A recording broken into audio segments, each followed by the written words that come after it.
यहाँ पर देखेंगे जैसे कि ईपीएफओ का भी मैं पहला टेस्ट डिस्कस कर चुका हूँ यहाँ पर, ठीक है। तो पहला टेस्ट था यहाँ पर मैं आपको डिस्कस कर चुका हूँ, तो यहाँ पर सेकंड टेस्ट है, ठीक है। तो पूरा फुल लेंथ टेस्ट डिस्कस करेंगे 120 क्वेश्चन का, राइट। तो क्या क्या क्वेश्चन है आप यहाँ पर देख सकते हैं। तो स्टार्ट करते हैं पहले क्वेश्चन से। देखो जो यहाँ पर जो पेपर आपका है, राइट, ये आपका 300 मार्क्स का पेपर होगा, ठीक है। 120 क्वेश्चन देंगे और 300 मार्क्स का रहेगा, 2 घंटे का टाइम रहेगा, ठीक है। तो स्टार्ट करते हैं क्वेश्चन को, देखते हैं क्या है। पहला क्वेश्चन यहाँ पर इकोनॉमिक का दिया हुआ है, राइट। पहला क्वेश्चन इकोनॉमिक का यहाँ पर है, मिश्रित अर्थव्यवस्था के संदर्भ में निम्नलिखित कथनों में से कौन सा कथन सही है। जो मिश्रित अर्थव्यवस्था है इसके कथन में बताना कौन सा कथन आपका सही है। तो मिश्रित अर्थव्यवस्था क्या होती है इसके बारे में हमको यहाँ पर पता होना चाहिए, राइट। देखो मिश्रित अर्थव्यवस्था वो होती है जहाँ राष्ट्रीय जो अर्थव्यवस्था है उसमें सार्वजनिक क्षेत्र के साथ साथ निजी क्षेत्र भी यहाँ पर क्या विद्यमान होते हैं, ठीक है। मिश्रित अर्थव्यवस्था इसी को बोलते हैं, राइट। तो यहाँ पर क्या स्टेटमेंट, यहाँ पर सी स्टेटमेंट में ऐसा लिखा हुआ है, तो सी बात यहाँ पर क्या करेक्ट होगी। सेकंड बात देखते हैं। सेकंड यहाँ पर बोल रहा है निम्नलिखित में से कथनों में से कौन सा कथन सही नहीं है, ठीक है। सही नहीं पूछा है, इसमें पूछ रहा है उपभोक्ता मूल्य सूचकांक सीपीआई वस्तुओं को दी गई टोकरी की कीमतों के सूचकांक जो प्रतिनिधि उपभोक्ता द्वारा खरीदे जाते हैं, ये होता है, राइट। और जीडीपी और स्फीति कारक में प्रतिनिधि वस्तुओं का भार स्थिर रहता है, लेकिन वे सीपीआई में प्रत्येक वस्तु के उत्पादन स्तर के अनुसार क्या होते हैं, भिन्न होते हैं, ठीक है। सी नंबर में क्या है, थोक मूल्य सूचकांक को थोक मूल्य सूचकांक सीपीआई कहता है। संयुक्त राज्य अमेरिका में इसे उत्पादक मूल्य सूचकांक या पीपीआई के रूप में संदर्भित करता है। तो उन्होंने बताना है स्टेटमेंट, आपको रीड करके बताना है कौन सा स्टेटमेंट इसमें सही नहीं है। सही नहीं का मतलब क्या होगा, 3 स्टेटमेंट आपके करेक्ट होंगे, एक गलत होगा, ठीक है। तो 3 स्टेटमेंट आपके करेक्ट यहाँ पर देख सकते हैं कौन सा होगा, और एक यहाँ पर गलत होगा। तो आप सही स्टेटमेंट निकाल लीजिए यहाँ से, 3 सही कौन से, या एक आप गलत चूज़ कर लीजिए, राइट। तो इसका हमारा जो आंसर होगा यहाँ पर, इसका आंसर होगा सेकंड आंसर जो यहाँ पर है बी। जीडीपी अपस्फीति कारक के प्रतिरोध वस्तुओं का भार स्थिर रहता है, लेकिन वे सीपीआई के प्रत्येक वस्तु के उत्पादन के स्तर जो हमारा है वो अनुसार यहाँ पर भिन्न भिन्न होते हैं, ठीक है। क्योंकि हमारा सकल घरेलू उत्पाद है, अपस्फीति कारक में प्रत्येक वर्ष क्या होता है, बास्केट बोलते हैं। जो बास्केट उन सभी वस्तुओं का समूह होता है जो घरेलू रूप में उत्पादित की जाती हैं, ठीक है। तो ये हमारा बी यहाँ पर आंसर करेक्ट होगा।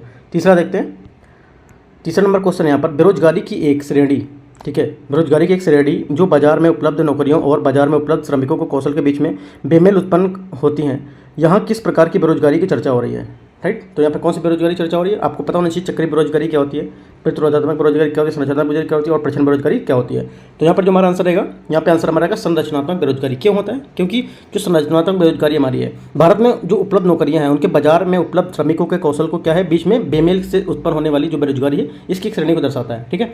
भारत में कई लोगों को क्या है, आवश्यक कौशल की यहाँ पर कमी के कारण नौकरी नहीं मिल पाती है। तो आपका क्या होगा, सी यहाँ पर करेक्ट आंसर होगा तीसरे का। चौथा क्वेश्चन देखते हैं। चौथा क्वेश्चन यहाँ पर, स्थानांतरण भुगतान के बारे में निम्नलिखित कथनों में से कौन सा सही है। स्थानांतरण भुगतान है, इसके बारे में हमको बताना है कौन सा यहाँ पर स्टेटमेंट सही होगा, ठीक है। तो यहाँ पर देखो स्थानांतरण भुगतान क्या होता है, एक प्रेस को देख लेते हैं। हमारा जो एक हस्तांतरण भुगतान है, इसमें एक क्या है, एक व्यक्ति है उसके लिए एक तरफा भुगतान होता है, जिसके लिए क्या है, कोई पैसा या सामान या सेवा नहीं दी जाती है, ठीक है। इसका आदान प्रदान नहीं किया जाता है। यह सरकारों द्वारा वृद्धावस्था या विकलांगता पेंशन या छात्र अनुदान, छात्रवृत्ति, ठीक है, पुरस्कार या फिर बेरोजगारी का मुआवजा, तो ये सब में यहाँ पे इसमें शामिल होता है। तो यहाँ पर आप देख सकते हैं इसमें कौन सा स्टेटमेंट ऐसा है, सी नंबर यहाँ पर स्टेटमेंट सेम दिया हुआ है ऐसा। तो सी नंबर यहाँ पर इसका करेक्ट आंसर होगा। अगला देखते हैं 5th नंबर क्वेश्चन, 5वां नंबर क्वेश्चन को। 5वां नंबर क्वेश्चन यहाँ पर करों के प्रकार के संदर्भ में यहाँ पर क्वेश्चन पूछा है। जो कर हैं उनके प्रकार के संदर्भ में यहाँ पर क्वेश्चन पूछा है। जिस कर का भार और प्रभाव दोनों में एक ही बिंदु पर होता है वह अप्रत्यक्ष कर होता है। तो मैं करों के बारे में देख लेता हूँ क्या है, ठीक है। इसमें जो आंसर है वहाँ की बात कर लेते हैं। यहाँ पे देखो, जिस कर का भार प्रभाव अलग अलग बिंदुओं पर अलग अलग होता है, ठीक है, अलग अलग बिंदुओं पर होता है, वह अप्रत्यक्ष कर होता है, ठीक है। जैसे कि इसका एग्जाम्पल थोड़ा सा बता देता हूँ। यहाँ पर जिस कर को आपतन और प्रभाव दोनों एक ही बिंदु पर होता है वह क्या होता है, प्रत्यक्ष कर होता है, ठीक है। प्रत्यक्ष कर होता है वो, राइट।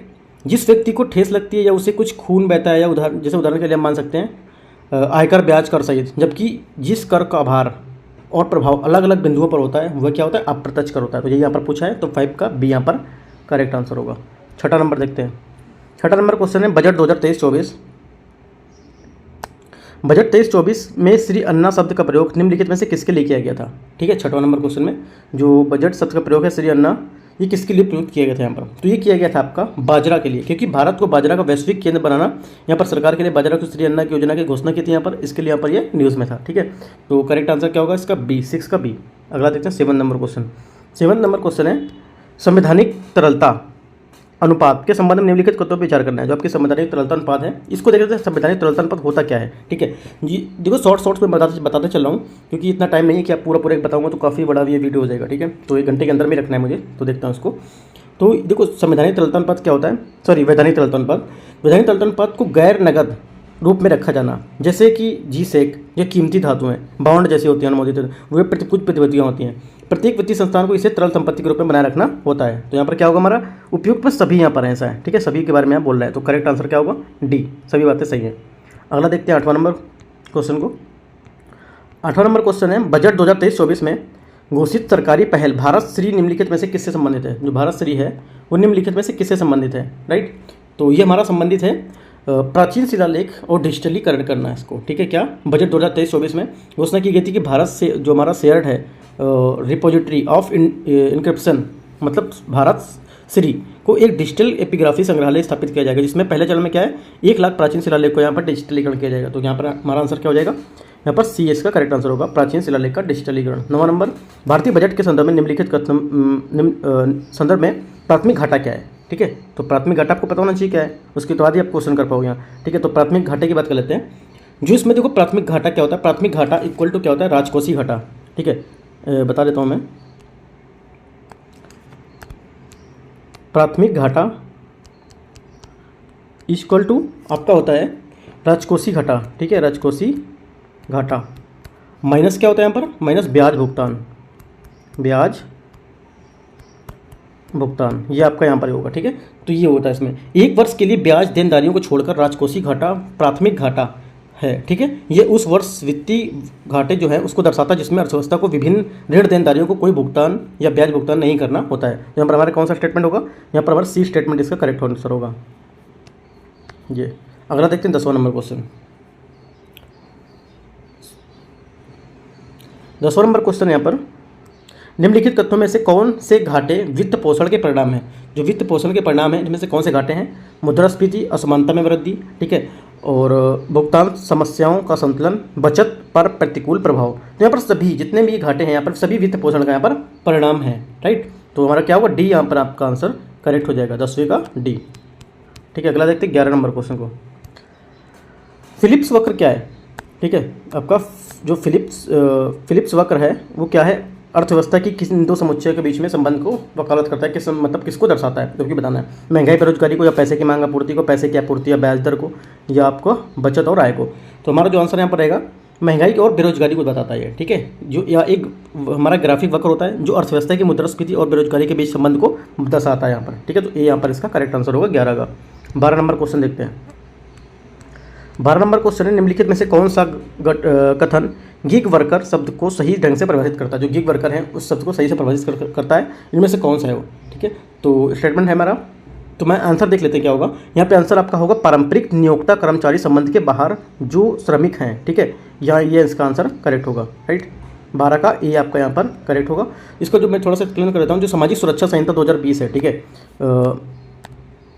सामाजिक सुरक्षा संहिता 2020 में गिग वर्कर को एक ऐसे व्यक्ति के रूप में परिभाषित किया गया था जो काम करता है या काम की व्यवस्था में भाग लेता है और पारंपरिक नियोक्ता कर्मचारी के बीच जो संबंध होता है उससे ऐसी बाहर गतिविधियों को कमाता है। तो यहाँ पर क्या होगा हमारा 12th का ए नंबर यहाँ पर करेक्ट आंसर होगा, बाहर श्रमिक है।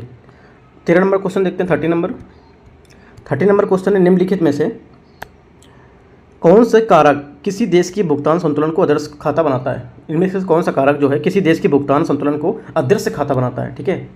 तो यहाँ पर जो हमारा आंसर रहेगा ये आपका करेक्ट आंसर रहेगा कर्मचारी आय प्रेषण, अनिवासी संपत्ति, देनदारियों से जुड़ी आय, सेवाओं और जो अंतर्राष्ट्रीय व्यापार हैं। तो तीनों यहाँ पर बातें करेक्ट हैं, तो हमारा डी यहाँ पे आंसर करेक्ट हो जाएगा 13 का। 14 नंबर क्वेश्चन है ग्रीनफील्ड निवेश क्या है, ठीक है। तो ग्रीनफील्ड निवेश क्या है पहले आपको ये पता होना चाहिए ग्रीनफील्ड निवेश होता क्या है। तो देखो जो आपका एफडीआई का एक रूप जहाँ पर मूल कंपनी नई परिचालन सुविधाओं का निर्माण करते हैं, विदेशों में एक नया उद्यम शुरू करती है, ठीक है। जैसे उसे क्या कहते हैं ग्रीनफील्ड कहते हैं। तो यहाँ पर स्टेटमेंट देख लेते हैं, हमारा करेक्ट आंसर ए है। विदेशी प्रत्यक्ष को एक रूप से कंपनी नई परिचालन को शुरू करती है, नया उद्यम शुरू करती है। तो हमारा ए स्टेटमेंट यहाँ पर करेक्ट है, तो करेक्ट आंसर क्या होगा 14 का ए। अगला देखते हैं 15 नंबर क्वेश्चन। 15 नंबर क्वेश्चन निम्नलिखित में से कौन सी संस्था द ब्रेटन वुड्स सिस्टम है। जो ब्रेटन वुड्स सिस्टम है इनमें से कौन सी संस्था है वो, तो यहाँ पे आपको बताना फैक्चुअल पॉइंट है, ठीक है। फैक्चुअल क्वेश्चन है, तो करेक्ट आंसर आपका क्या होगा आईएमएफ और विश्व बैंक, ठीक है। क्या होगा आईएमएफ और विश्व बैंक। 1944 में क्या 1944 में आयोजित ब्रिटेन वुड्स सम्मेलन, अंतर्राष्ट्रीय मुद्रा कोष IMF, ठीक है, IMF और विश्व बैंक की स्थापना और निश्चित विनिमय मुद्रा प्रणाली को यहाँ से फिर से स्थापित किया गया। तो करेक्ट आंसर क्या हुआ? 15 का A, सॉरी 15 का B, IMF और विश्व बैंक। अगला देखते हैं 60 नंबर क्वेश्चन, 16 नंबर क्वेश्चन को। 16 नंबर क्वेश्चन है, हाल ही में बजट 2023-24 में घोषित PM प्रणाम योजना, जो PM प्रणाम योजना है वो क्या है, इसको देखते हैं। इनमें से किससे संबंधित है? जो PM प्रणाम योजना है वो किससे संबंधित है? तो ये संबंधित हमारे वैकल्पिक उर्वरक को बढ़ावा देना और रासायनिक उर्वरक को संतुलित उपयोग को बढ़ावा देना, ठीक है। तो हमारा यहाँ पर क्या होगा? 16 नंबर का C यहाँ पर करेक्ट आंसर होगा इसका, ठीक है, 16 का C, राइट। तो क्या है, बजट, हमारा जो बजट हुआ था उसमें वित्त मंत्री PM ने जो प्रणाम योजना थी उसके लिए यहाँ पर वैकल्पिक उर्वरकों के लिए, रासायनिक उर्वरकों के लिए संतुलित उपयोग को बढ़ावा देने के लिए यहाँ पर जो राज्य हैं और केंद्र शासित प्रदेश को प्रोत्साहन किया था, ठीक है। आपसे क्वेश्चन ये भी पूछ सकता है कि ये राज्यों को किया था, ओनली राज्य को केंद्र शासित प्रदेश में शामिल नहीं है, तो क्या राज्य और केंद्र शासित प्रदेश दोनों हो गया, ठीक है। तो करेक्ट आंसर क्या होगा आपका? यहाँ पर C इसका करेक्ट आंसर होगा। 17 नंबर क्वेश्चन देखते हैं, निम्नलिखित में से कौन सी भारत की एक वाणिज्यिक फसल है? वाणिज्यिक फसल में से कौन सी भारत की है? तो आपको पता होना चाहिए कि जो वाणिज्यिक फसल है कौन कौन से होते हैं। तो यहाँ पर देखो, सरसों है, तंबाकू है, जूट, सरसों, तंबाकू, जूट, ये तीनों आपकी क्या है? वाणिज्यिक फसल है, ठीक है। और जो गेहूँ है वो क्या है? व्यावसायिक फसल होती है, ये वाणिज्यिक नहीं होती है, ये व्यावसायिक फसल होती है, व्यावसायिक फसल होती है। तो हमारा स्टेटमेंट देख सकते हैं क्या होगा, 1 2 3 कहाँ पर है? 1 2 3 आपका C में है, तो 17 का यहाँ पर C करेक्ट आंसर होगा। 18 नंबर क्वेश्चन देखते हैं। 18 नंबर क्वेश्चन, निम्नलिखित में से कौन सी अवस्फीति का उपयुक्त वर्णन है? जो अवस्फीति है उसका उपयुक्त वर्णन यहाँ पर कौन करता है? कौन से स्टेटमेंट उसको सही व्याख्या करता है अवस्फीति को, ठीक है। तो इसको देख लेते हैं। तो यहाँ पर देखो, यह वस्तुओं और सेवाओं के सामान्य मूल्य स्तर की वृद्धि की दर को मंदी करता है, दर में मंदी, राइट। तो ये हमारा आंसर करेक्ट होगा, क्योंकि जो अपस्फीति है, मूल मुद्रास्फीति की गति की एक अस्थायी धीमापन है, जिसका उपयोग उन उदाहरणों को वर्णन करने के लिए किया जाता है जब मुद्रास्फीति की दर अल्पावधि की जो मामूली है उसमें रूप से कम हो जाती है, ठीक है। तो मुद्रास्फीति क्या है? और अपस्फीति के विपरीत जो कीमतों की दिशा है उसको संदर्भित करती है। तो हमारा करेक्ट आंसर क्या होगा? करेक्ट आंसर ये यहाँ पर होगा। 19 नंबर है, निम्नलिखित में से कौन एस्क्रो खाते का सही वर्णन करता है? जो एस्क्रो खाते का वर्णन सही कौन करता है, आपको यहाँ पर ये स्टेटमेंट में ये बताना है, राइट। तो यहाँ पर हमारा करेक्ट आंसर हो जाएगा, जो भुगतान और जोखिम से खरीदकर विरुद्ध जो विक्रेता है उसकी सुरक्षा के लिए एक तृतीय पक्ष बैंक खाता, ये क्या होगा? ये आपका एस्क्रो खाते का सही वर्णन करता है, राइट। सरल शब्दों में इसको एस्क्रो खाता क्या कह सकते हैं? ये एक तृतीय पक्ष का खाता होता है, ठीक है। यह पैसा रखने के लिए एक अलग बैंक खाता है जो दूसरों का है, राइट, और जहाँ जमा किया गया पैसा किसी भी संपर्क में कुछ शर्तों को यहाँ पर जारी किया जाएगा, ठीक है। इसको एस्क्रो खाता के विक्रेता के उसके द्वारा यहाँ पर खरीदार के रूप में जो तथा बेचे गए सामान के जो सेवाएं हैं उसके द्वारा भुगतान जोखिम को बचाने की व्यवस्था होती है, ठीक है। अगला देखते हैं 20 नंबर क्वेश्चन को। 20 नंबर या 20 नंबर क्वेश्चन यहाँ पर, प्रच्छन्न बेरोजगारी अधिक संभावना इनमें से किस में है? जो प्रच्छन्न बेरोजगारी है उसकी अधिक संभावना इनमें से किस में होगी? फैक्चुअल पॉइंट है। तो यहाँ पर हमारा करेक्ट आंसर होगा असंगठित क्षेत्रों में। असंगठित क्षेत्र में लोग क्या है? कार्यरत दिखाई देते हैं, लेकिन अंतिम उत्पादन इनका योगदान शून्य होता है, इसलिए प्रच्छन्न बेरोजगारी में यहाँ पर लोग आते हैं, ठीक है। तो करेक्ट आंसर क्या होगा? 20 का B, असंगठित क्षेत्र। अगला देखते हैं 21 नंबर क्वेश्चन को।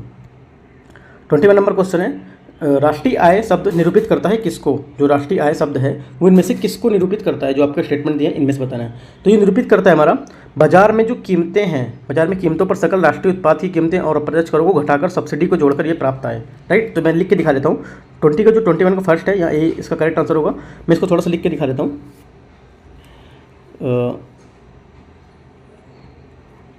बाजार कीमतों पर सकल राष्ट्रीय उत्पाद, ठीक है, बाजार कीमतों पर सकल राष्ट्रीय उत्पाद कीमतों और प्रत्यक्ष करों को घटाकर तथा सब्सिडी को जोड़कर जो आय प्राप्त करता है, राइट।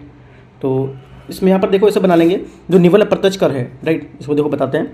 निवल अप्रत्यक्ष कर माइनस अप्रत्यक्ष कर, निवल अप्रत्यक्ष कर माइनस अप्रत्यक्ष कर, ठीक है, अप्रत्यक्ष कर माइनस सब्सिडी, माइनस क्या? सब्सिडी। पहली आपकी लाइन ये हो गई। सेकेंड लाइन में क्या आएगा? सेकेंड लाइन पर निवल राष्ट्रीय उत्पाद, ये निवल राष्ट्रीय उत्पाद, ठीक है, माइनस मजदूरी प्लस ब्याज प्लस लगान और प्लस लाभ प्लस मिश्रित आय। देखो इसमें आप थोड़ा सा बताएंगे तो आप थोड़ा सा डाइवर्ट हो जाएंगे अगर नहीं पढ़ाए वो। तो इसमें सीरियस बताता हूँ, सीधे से आपको जो 21 जो है राष्ट्रीय आय का शब्द क्या है? बाजार कीमतों की सकल राष्ट्रीय उत्पाद की कीमतों और उसमें अप्रत्यक्ष करों को घटाकर, सीधे से आपको इतना पढ़ना है, और सब्सिडी को जोड़कर प्राप्त करते हैं, सीधे से इतना बोलना है। वो देखो पूरा आपको फॉर्मूला याद करना पड़ेगा जो मैंने बताया आपको, कि जो आपको जो निवल प्रत्यक्ष कर है इसको घटाकर माइनस अपर से घटाकर माइनस सब्सिडी को घटाकर, उसके बाद क्या करें? निवल राष्ट्रीय उत्पाद को माइनस मजदूरी प्लस ब्याज, ये से करके आपको पूरा घटाएंगे तो आपका जाके ये बनेगा, ठीक है। तो आपको सीधा से याद रखना है 21 का A। इसमें पूछ रहा है 22 नंबर क्वेश्चन में, निम्नलिखित में से कौन सा एक कारक आर्थिक वृद्धि का परिचायक है? तो कौन सा होगा, इसको देखते हैं क्वेश्चन को। तो यहाँ पर देखो, जो यहाँ पर बोला है वास्तविक प्रति व्यक्ति आय में सुस्थिर वृद्धि, ठीक है, ये हमारा क्या होगा, आर्थिक वृद्धि का परिचायक होगा। जैसे कि आर्थिक वृद्धि अभिप्राय किसी, जो हमारी समयावधि है उसमें किसी अर्थव्यवस्था से होने वाली वास्तविक आय की वृद्धि से होता है, ठीक है। समानता क्या होता है, यदि सकल राष्ट्रीय उत्पाद तथा प्रति व्यक्ति आय में वृद्धि होती है तो आर्थिक समृद्धि होती है। लेकिन जो हमारे आर्थिक समृद्धि का माप के लिए यहाँ पर क्या प्रति व्यक्ति आय ही सबसे उपयुक्त माना जाता है। तो यहाँ पर क्या होगा, हमारा 22 का ए यहाँ पर करेक्ट आंसर होगा, ठीक है। अगला दें 23 नंबर क्वेश्चन को, सतत विकास क्या है? सस्टेनेबल डेवलपमेंट बोला है, ये क्या होता है, ठीक है। सस्टेनेबल डेवलपमेंट काफ़ी टाइम से न्यूज़ में चल रहा है, क्वेश्चन पेपर में बन सकता है, इंपॉर्टेंट क्वेश्चन है, ठीक है। जो मैंने पहले पेपर कराया था उसमें भी 2-3 क्वेश्चन मिले हुए थे, वो भी क्वेश्चन आप देख सकते हैं। यहाँ पर लिंक मैं नीचे पेस्ट कर दूंगा इसका, ठीक है। तो यहाँ पर इसको देख लेते हैं। यहाँ पे देखो, सतत विकास क्या है, वह विकास जो भविष्य की पीढ़ियों के लिए अपनी जरूरत को पूरा करने के समझौता के लिए यहाँ पर वर्तमान में जरूरत को पूरा करता है, ये भी करेक्ट है, ये भी करेक्ट है। देखो तीनों बातें यहाँ पर करेक्ट हैं, ठीक है। पर्यावरण संरक्षण के लिए होने वाले नुकसान को, प्रदूषण को, बिजली के स्रोत को विकास करना, ठीक है। सी क्या है, यह भूमि और निर्माण परियोजनाओं को इस तरह विकसित करना जिससे विकल्प देता है जो पर्यावरण प्रदूषण को कम करने में मदद करता है। तो डी, बस तीनों बातें सही बोली गई, ठीक है। तो करेक्ट आंसर क्या होगा, डी इसका करेक्ट आंसर होगा 23 का। 24 देखते हैं। 24 नंबर क्वेश्चन है, निम्नलिखित उपायों में से किन्हें मुद्रास्फीति कम करने के लिए प्रयोग किया जाता है? जो मुद्रास्फीति कम करते हैं इनमें से किसी प्रयोग करते हैं हम, किसमें प्रयोग में लाते हैं, कौन कौन से, किसको लाते हैं? नगद आरक्षित अनुपात CRR को भी लाते हैं, ठीक है। CRR को लाएंगे, CRR, राजकोषीय घाटे में कमी, संविधिक तरलता अनुपात में वृद्धि। तो ये तीनों को लाएंगे। यहाँ पर क्या है, आपको बात याद रखना है, क्या संविधिक तरलता अनुपात में वृद्धि याद रखना है, ना कि कमी। राजकोषीय घाटे में कमी, ये चीज़ याद रखना है, क्योंकि यहाँ से आपको एलिमिनेट देके क्वेश्चन घुमा सकता है। CRR में वृद्धि आपको बोल देगा, CRR में कमी, या बोल देगा संविधिक तरलता अनुपात में कमी, ठीक है। तो ये चीज़ आपको याद रखना है यहाँ पर, राइट। जो बाजार में हमारी तरलता अधिक होने से क्या मांग बढ़ती है, जिसमें क्या वस्तुओं की कीमतों में वृद्धि होने लगती है, इसलिए RBI द्वारा तरलता कम करने के लिए निम्नलिखित उपायों का प्रयोग करती है इसमें, ठीक है। तो हमारा करेक्ट आंसर क्या होगा, डी 24 का। 25 नंबर क्वेश्चन, भारत में औद्योगिक क्षेत्र की उपलब्धि के मापने के लिए निम्न में से कौन सी संस्था औद्योगिक उत्पादन सूचकांक जारी करती है? कौन जारी करती है? तो ये जारी करती है हमारा सांख्यिकी, जो हमारा राष्ट्रीय सांख्यिकी मंत्रालय है, ये हमारा जारी करते हैं, ठीक है। जो आपका राष्ट्रीय सांख्यिकी सूचकांक या कार्यालय है, ये जारी करता है इसको, ठीक है। तो करेक्ट आंसर क्या होगा, 25 का बी यहाँ पर इसका करेक्ट आंसर होगा। 26 नंबर क्वेश्चन देखते हैं। 26 क्वेश्चन यहाँ पर, राष्ट्रीय अर्थव्यवस्था के संदर्भ में निम्नलिखित में से किस क्षेत्र में सकल राष्ट्रीय उत्पाद का सबसे बड़ा भाग प्राप्त होता है? सकल राष्ट्रीय उत्पाद का भाग सबसे बड़ा ज़्यादा कहाँ से प्राप्त होता है, ठीक है। आपसे ये क्वेश्चन पूछा है। तो देखो, आर्थिक समीक्षा जो हमारा इकोनॉमिक सर्वे था उसमें 2021-22 के अनुसार जो चालू कीमतें थी, ठीक है, मूलभूत कीमतों पर सबसे ज़्यादा हिस्सेदारी सेवा क्षेत्र से थी। कितनी सेवा क्षेत्र से कितनी थी आपकी? सेवा क्षेत्र से थी 53%। इसके बाद क्या था, विनिर्माण क्षेत्र आता था 20%। उसके बाद क्या था, जो आपका उद्योग था 20% उद्योग से था, ठीक है। उद्योग में यहाँ पर नहीं ऑप्शन है, उद्योग 20% था, और जो संबद्ध कृषि थी यहाँ पे आपका 18% था, 18%। तो आपसे क्या पूछा, सबसे बड़ा भाग कहाँ है? तो सबसे बड़ा आपका सेवा क्षेत्र होगा। 26 का सी यहाँ पर करेक्ट आंसर होगा। 27 नंबर क्वेश्चन देखते हैं। मौद्रिक साख नीति के संदर्भ में निम्नलिखित कथनों पर विचार करना है, क्या है, तो इसको देख लेते हैं। यहाँ पे बोला किसी अर्थव्यवस्था की वह नीति जिसके द्वारा उसमें होने वाले मुद्रा प्रवाह प्रचलन की मात्रा विनियमित होती है, ठीक है। मौद्रिक एवं साख नीति की घोषणा RBI द्वारा की जाती है। तो इनमें बताना है कौन सा स्टेटमेंट आपका यहाँ पर करेक्ट होगा 27 का। तो 27 में जो क्वेश्चन हमारा था, ये दोनों बातें यहाँ पर क्या है, करेक्ट है, ठीक है। तो हमारा सी यहाँ पे आंसर करेक्ट होगा। 28 देखते हैं। 28 नंबर क्वेश्चन है, मुद्रास्फीति के संदर्भ में निम्नलिखित कथनों पर विचार कीजिए। मुद्रास्फीति सामान्यतः मांग एवं पूर्ति की शक्तियों द्वारा निर्धारित होती है। अर्थव्यवस्था में मांग जितनी अधिक होगी पूर्ति भी उतनी ही अधिक होगी। क्या ये सच है? तो आपको ये स्टेटमेंट देखना है और यहाँ पर बताना है आंसर क्या होगा। तो देखो यहाँ पर जो बातें बोल रहा है इसमें से क्या सही पूछा है, तो दोनों बातें यहाँ पर सही हैं, राइट। कि मुद्रास्फीति यानी महंगाई से तात्पर्य हमारा क्या होता है, उपभोक्ता वस्तुओं और सेवाओं के मूल्य में वृद्धि होना। जब हमारे उपभोक्ता वस्तुओं और सेवाओं की जो कीमतें हैं उसमें स्थायी या अस्थायी वृद्धि होती है तो उसे क्या मुद्रास्फीति या महंगाई कहते हैं, ठीक है। तो हमारी क्या है, दोनों स्टेटमेंट यहाँ करेक्ट है। 29 क्वेश्चन देखते हैं। 29 क्वेश्चन है आपका 29वां नंबर क्वेश्चन, भारत में राष्ट्रीय आय का आकलन निम्नलिखित में से किसके द्वारा किया जाता है? जो हमारे राष्ट्रीय आय है उसका आकलन हम निम्नलिखित में से किसके द्वारा करते हैं, ठीक है। तो ये करते हैं आपका जो केंद्रीय जो आयोग है, ठीक है, केंद्रीय आयोग के द्वारा यहाँ पर इसका आकलन किया जाता है, राइट। भारत में हमारा राष्ट्रीय आय का आकलन सांख्यिकी संगठन CSO द्वारा किया जाता है। CSO का गठन 2 मई 1951 को किया गया था। वर्तमान में CSO NSSO को मिलाकर राष्ट्रीय सांख्यिकी कार्यालय NSO का गठन किया गया है, राइट। तो हमारा आंसर किसका होगा, राष्ट्रीय सांख्यिकी संगठन, ठीक है। तो यहाँ पर केंद्रीय आयोग के द्वारा राष्ट्रीय, ये यहाँ पर इसका आंसर बी होगा, 29 का बी इसका करेक्ट आंसर होगा, ठीक है। अगला देखते हैं 30 नंबर क्वेश्चन को। 30 नंबर क्वेश्चन है, संरचनात्मक मुद्रास्फीति के संदर्भ में निम्नलिखित कदमों पर विचार करना। जो आपकी संरचनात्मक मुद्रास्फीति है उसके बारे में क्या है आपको यहाँ पर देखना है, कौन सा स्टेटमेंट सही है यहाँ पर पूछा है, ठीक है। तो वो देख लेते हैं 30 नंबर क्वेश्चन को। तो यहाँ पर देखो हमारा जो आंसर यहाँ पर 30 का रहेगा वो आपका रहेगा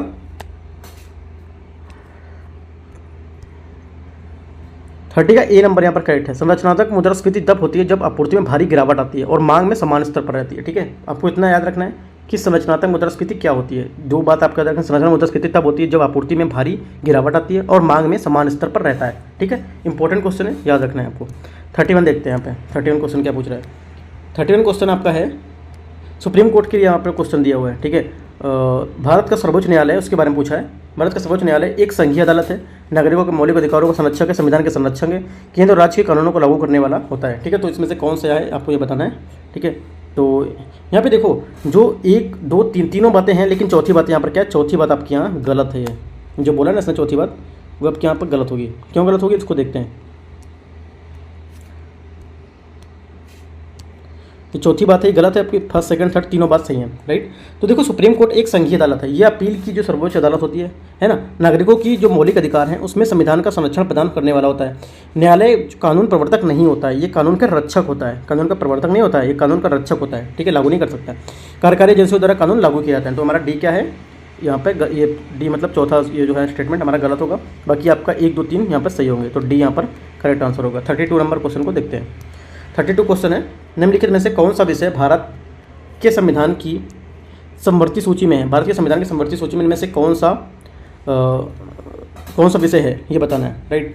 तो हमारा यहाँ पे फैक्चुअल पॉइंट है, यहाँ पे इसको देखते हैं। तो हमारा जनसंख्या नियंत्रण और परिवार नियोजन ये हमारा समवर्ती सूची में शामिल है, ठीक है। अगला देखते हैं 33 नंबर क्वेश्चन। भारतीय संविधान की प्रस्तावना में निम्नलिखित में से स्वतंत्रता का वर्णन नहीं है। किस स्वतंत्रता का वर्णन यहाँ पर नहीं है आपको ये बताना है 33 नंबर क्वेश्चन में। तो ये हमारा नहीं है, आर्थिक स्वतंत्रता का यहाँ पर वर्णन नहीं है। बाकी क्या विचार की स्वतंत्रता, विश्वास की स्वतंत्रता, उपयोग में से कोई नहीं, तो होगा नहीं। तो हमारा क्या होगा यहाँ पर 20 का करेक्ट आंसर हो जाएगा 33 का। 34 नंबर देखते हैं। 34 क्या है, 34 है भारत में अस्पृश्यता निवारण। भारत में अस्पृश्यता निवारण निम्नलिखित में से किन कानूनों द्वारा किया जा सकता है। तो क्या होगा यहाँ पर जो स्टेटमेंट दिया है आपका यहाँ से कौन सा करेक्ट है, ठीक है। कौन सा सही पूछा है उत्तर, कौन सा सही होगा यहाँ, राइट। तो यहाँ पर आपका करेक्ट आंसर होगा कानून बनाकर, शिक्षा द्वारा और जन जागरण द्वारा। तो तीनों बातें सही हैं, तो क्या डी आंसर करेक्ट होगा 34 का। 35 नंबर क्वेश्चन देख लेते हैं। 35 क्वेश्चन है, निम्नलिखित में से कौन सा एक सही सम्मिलित नहीं है। इनमें से सही सम्मिलित नहीं है यहाँ पे ये पूछा है, राइट। तो जो आपका संघ राज क्षेत्र है, ठीक है, संघ राज क्षेत्र किस भाग में आएगा, भाग 8 में आएगा आपका, ठीक है। ये भाग 7 नहीं होगा, ये क्या होगा, संघ राज क्षेत्र आपका आएगा भाग 8 में, ठीक है। जैसा कि आप यहाँ पर देख रहे हैं भाग 7 यहाँ पे लिखा हुआ है, ये आपका गलत है, भाग 8 होगा, ठीक है, भाग 8। बाकी सब आपके यहाँ पर सही है। अगला देखते हैं 36 नंबर क्वेश्चन। 36 क्वेश्चन है, निम्नलिखित में से किस आधार के कारण नागरिक की विचार अभिव्यक्ति की स्वतंत्रता पर प्रतिबंध नहीं लगाया जा सकता है, ठीक है। भारत की संप्रभुता या लोक व्यवस्था, न्यायपालिका को मानना या उपयुक्त में सभी। तो ये हमारा जो आंसर यहाँ पर रहेगा, करेक्ट आंसर क्या रहेगा, ये करेक्ट आंसर आपका डी रहेगा। ये सभी यहाँ पर क्या है, इस पर प्रतिबंध यहाँ पे नहीं लगा सकता। 36 का डी। 37 देखते हैं, भारतीय संविधान के किस अनुच्छेद के में विधि में किस सम्यक जो प्रक्रिया है उस सिद्धांत को यहाँ पर शामिल किया गया था। तो ये किस में शामिल किया गया था, ये आपको शामिल किया गया था आर्टिकल 21 में, ठीक है। आर्टिकल 21 में क्या है, विधि द्वारा स्थापित प्रक्रिया को किसी अर्थ में यहाँ पर उपयुक्त किया गया था, जिस अर्थ का अमेरिकन संविधान में सम्यक विधि की जो प्रक्रिया उसमें शब्दावली का यहाँ पर प्रयोग किया गया है। तो 37 का क्या हुआ, बी 21 आर्टिकल, काफ़ी ज़्यादा न्यूज़ में था। 38 देखते हैं, निम्नलिखित में से कौन सा अध्यक्षात्मक शासन की प्रणाली विशेषता है। जो हमारी अध्यक्षात्मक शासन प्रणाली जो होती है, ये किसकी विशेषता क्या है ये पूछ रहा है, ठीक है। तो आपको बताना है यहाँ पे इसका आंसर क्या होगा, मतलब कौन सा स्टेटमेंट इसको मैच खाता है, ठीक है। तो उपयुक्त में सभी। कार्यकारिणी की प्रमुख राष्ट्रपति होता है, राष्ट्रपति आपके मंत्रिपरिषद का चयन करता है, राष्ट्रपति का व्यवस्थापिका को भंग नहीं कर सकता है। तो तीनों बातें यहाँ पर क्या करेक्ट हैं, तो डी इसका करेक्ट आंसर होगा 38 का। 39 नंबर देखते हैं। भारत के संदर्भ में निम्नलिखित में से कौन सा धर्मनिरपेक्ष शब्द की सही भाव व्यक्त करता है? धर्मनिरपेक्ष शब्द का कौन है सही भाव व्यक्त करता है? जो वो व्यक्त करता है आपका, भारत में राज का कोई धर्म नहीं है। ठीक है, राज कोई धर्म नहीं है। तो हमारा 3 स्टेटमेंट यहाँ पर करेक्ट है, बी 39 का बी आपका करेक्ट आंसर होगा। 40 नंबर क्वेश्चन देखते हैं। 40 नंबर क्वेश्चन है आपका रेट के बारे में क्वेश्चन यहाँ पर दिया हुआ है। ठीक है, निम्नलिखित संवैधानिक उपचारों में किसे पोस्टमार्टम भी कहा जाता है? किस रेट को यहाँ पर पोस्टमार्टम भी कहा जाता है? तो आपको यहाँ बताना है। तो हमारा आंसर क्या होगा यहाँ पर, जो उत्प्रेषण है, उत्प्रेषण को क्या है, पोस्टमार्टम रेट भी कहा जाता है। मतलब पोस्टमार्टम भी कहा जाता है उत्प्रेषण को। क्यों? क्योंकि उत्प्रेषण रेट में उच्च न्यायालय या उच्चतम न्यायालय अधीनस्थ न्यायालयों के द्वारा दिए गए किसी निर्णय के पुनः निरीक्षण करते हैं, और जो एक तरह का पोस्टमार्टम ही होता है। ठीक है, 41 देखते हैं। भारत के संविधान में शोषण के विरुद्ध अधिकार द्वारा निम्नलिखित में से कौन सा परिकल्पित है? कौन परिकल्पित है आपको ये बताना है। तो यहाँ पर कौन परिकल्पित, इसको देख लेते हैं 41 में। तो यहाँ पर देखो, जो इसमें बोल रहा है पहला स्टेटमेंट, मानव देह का व्यापार, ये भी है, ये भी इसमें होगा, परिकल्पित होगा इसमें। ठीक है, और जो इसमें थर्ड होगा, कारखानों को खदानों में बच्चों को नियोजन करने जैसे, ये भी है। अस्पृश्यता का उन्मूलन ये नहीं है आपका। ठीक है, दूसरा नहीं है, तो दूसरा एलिमिनेट कर देंगे, तो आपका बी आ जाएगा, पहला तीसरा। ठीक है, 41 जो हमारा संविधान के भाग 3 है, उस मौलिक अधिकारों के अंतर्गत अनुच्छेद 23 को क्या है, तहत मानव जो देह व्यापार है और बंधुआ मजदूरी, आर्टिकल हमारा जो 24 है, उसमें कारखानों में जो खदान बच्चों उनका यहाँ पर निषेध माना जाता है। ठीक है, तो 42 देखते हैं क्या क्वेश्चन है। संविधान को 26 जनवरी के दिन लागू किया गया, निर्णय लिया इसलिए क्योंकि क्या था उस दिन किस लिए निर्णय लिया गया था?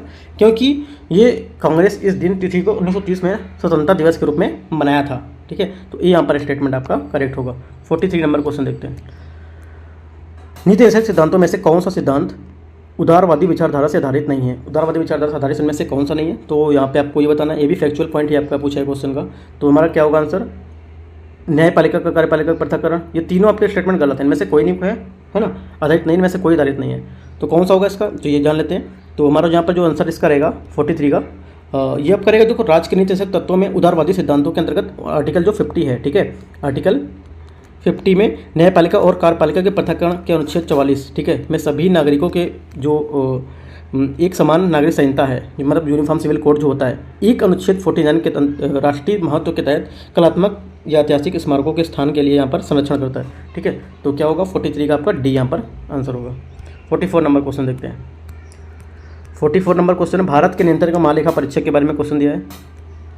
रिपोर्ट की समीक्षा करने वाली संसदीय समिति है। भारत के नियंत्रण महालेखा परीक्षक की रिपोर्ट समीक्षा करने वाली संसदीय समिति में से कौन सी है? ठीक है, जो इसकी रिपोर्ट की समीक्षा करती है, तो ये कौन है? ये आपकी होगी लोक लेखा समिति। ठीक है, लोक लेखा समिति इसका करेक्ट आंसर। भारत के नियंत्रण महालेखा परीक्षक जो है हमारे लोक लेखा समिति करती है। यह संसद की सबसे पुरानी समिति बोला है, आपसे क्वेश्चन ये पूछ लेगा, संसद की सबसे पुरानी समिति कौन सी है? लोक लेखा समिति। राइट, इसका गठन कब हुआ था? 1921 में इसका गठन हुआ था। 1921 में इसका गठन, कुल इसमें क्या होते हैं? 22 सदस्य होते हैं, जिसमें से लोकसभा के 17, ठीक है, और राज्यसभा के आपके होते हैं जितने बचेंगे 7, तो वो 17 आपके इधर के और 7 आपके 15 7 22 होंगे, तो 15 इधर के हो जाएंगे और 7 उधर के हो जाएंगे, तो 22 मेंबर टोटल। ठीक है, तो हमारा क्या आंसर होगा? लोक लेखा समिति। 45वां क्वेश्चन यहाँ पर है, संसद के किसी सदन के मुख्य विपक्षी दल में मान्यता प्राप्त करने के लिए उस दल के कितने सदस्य होने चाहिए? ठीक है, तो कितने सदस्य यहाँ पर होने चाहिए इसका, तो इसको देख लेते हैं। यहाँ पर होना चाहिए कुछ सदन की कुल संख्या का 1/10वां भाग, ठीक है, जिसको कोरम बोलते हैं, 1/10वां भाग यहाँ पर होना चाहिए। डी यहाँ पर करेक्ट आंसर होगा। अगला देखते हैं 46 नंबर क्वेश्चन को। 46 नंबर क्वेश्चन है, करों और सरकारी कार्यों के निर्वाह केंद्र सरकार को प्राप्त संपूर्ण राजस्व किस निधि में रखा जाता है? राइट, तो किस निधि में रखा था? ये आपका रखा था संचित निधि में। ठीक है, भारत की संचित निधि में रखा था। ये किस आर्टिकल में? आर्टिकल आपको ये कमेंट में बताना है, संचित निधि जो है आर्टिकल कौन से आर्टिकल में रखा गया है। ठीक है, याद रखना है, आपको पूछना है क्वेश्चन, आपको बताना है किस आर्टिकल में है। अगला देखते हैं क्वेश्चन 47 नंबर क्वेश्चन को देखते हैं। निम्नलिखित में से कौन सा कथन सही है? इनमें से कौन सा कथन सही पूछा है? धन विधेयक राज्यसभा में प्रस्तावित किया जाता है, धन विधेयक संसद दोनों सदनों में किसी भी प्रस्तावित किया सकता है, धन विधेयक लोकसभा में प्रस्तावित नहीं किया सकता है, धन विधेयक केवल लोकसभा में प्रस्तावित किया सकता है। तो क्या होगा यहाँ पर जो हमारा आंसर होगा, करेक्ट आंसर इसका होगा जो धन विधेयक है केवल लोकसभा में प्रस्तावित किया जाता है, तो डी इसका करेक्ट आंसर होगा 47 का। ठीक है, अगला देखते हैं 48 नंबर क्वेश्चन को।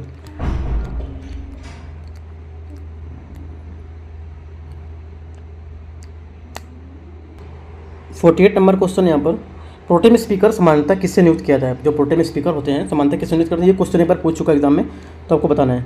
तो जो प्रोटेम स्पीकर किससे नियुक्त करते हैं, ये आपको करते हैं नवनिर्वाचित लोकसभा के वरिष्ठतम सदस्यों में से किसी एक को, नवनिर्वाचित लोकसभा के किसी वरिष्ठतम सदस्यों में से किसी एक को, राइट। तो प्रोटेम स्पीकर सामान्यतः क्या होता है, नवनिर्वाचित सदस्य होते हैं, उसके वरिष्ठतम सदस्य को नियुक्त करते हैं। उनमें से एक को ही राष्ट्रपति द्वारा नियुक्त किया था, कोई एक होता है उनमें से राष्ट्रपति इसको नियुक्त करता है। 10% क्या होता है, प्रोटेम स्पीकर द्वारा लोकसभा के सदस्यों की शपथ दिलाई जाती है और लोकसभा में सदस्यों में से ही किसी एक को सदस्य क्या है अध्यक्ष यहाँ पर चुन लिया जाता है, ठीक है। तो स्वतः यहाँ पर क्या होता है, प्रोटेम स्पीकर का पद समाप्त हो जाता है जब इसको नियुक्त किया जाता है, तो ठीक है, याद रखना है आपको।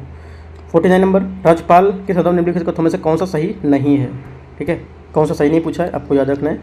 क्वेश्चन देखो आपको अच्छे से पढ़ के रखना है एग्जाम में कि क्या पूछा सही है या सही नहीं है, ठीक है। तो 49 का जो आंसर होगा हमारा यहाँ पर 20 का करेक्ट आंसर होगा, ठीक है।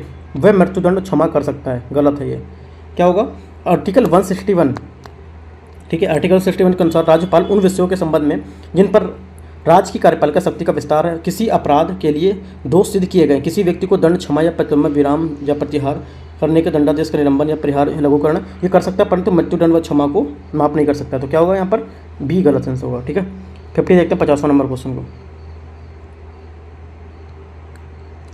संसद नई अखिल भारतीय सेवाओं का सृजन तभी कर सकती है जब, संसद कब अखिल भारतीय जो नई सेवाएं उनका कब सृजन कर सकती है, इसमें आपको जो कोई स्टेटमेंट दिया है वहाँ बताना है कब, ठीक है। तो ये कर सकती है जब हमारी राज्यसभा ने इससे राष्ट्रीय हित में घोषित करते हुए इस आशय से प्रस्ताव को पारित किया हो, ठीक है। तो क्या होगा, डी हमारा करेक्ट आंसर होगा। 51 देखते हैं, 51 नंबर क्वेश्चन क्या है। विधानसभा के विघटन के बाद भी उसका अध्यक्ष स्पीकर पद पर बना रहता है, क्यों, ठीक है, कब तक या क्यों?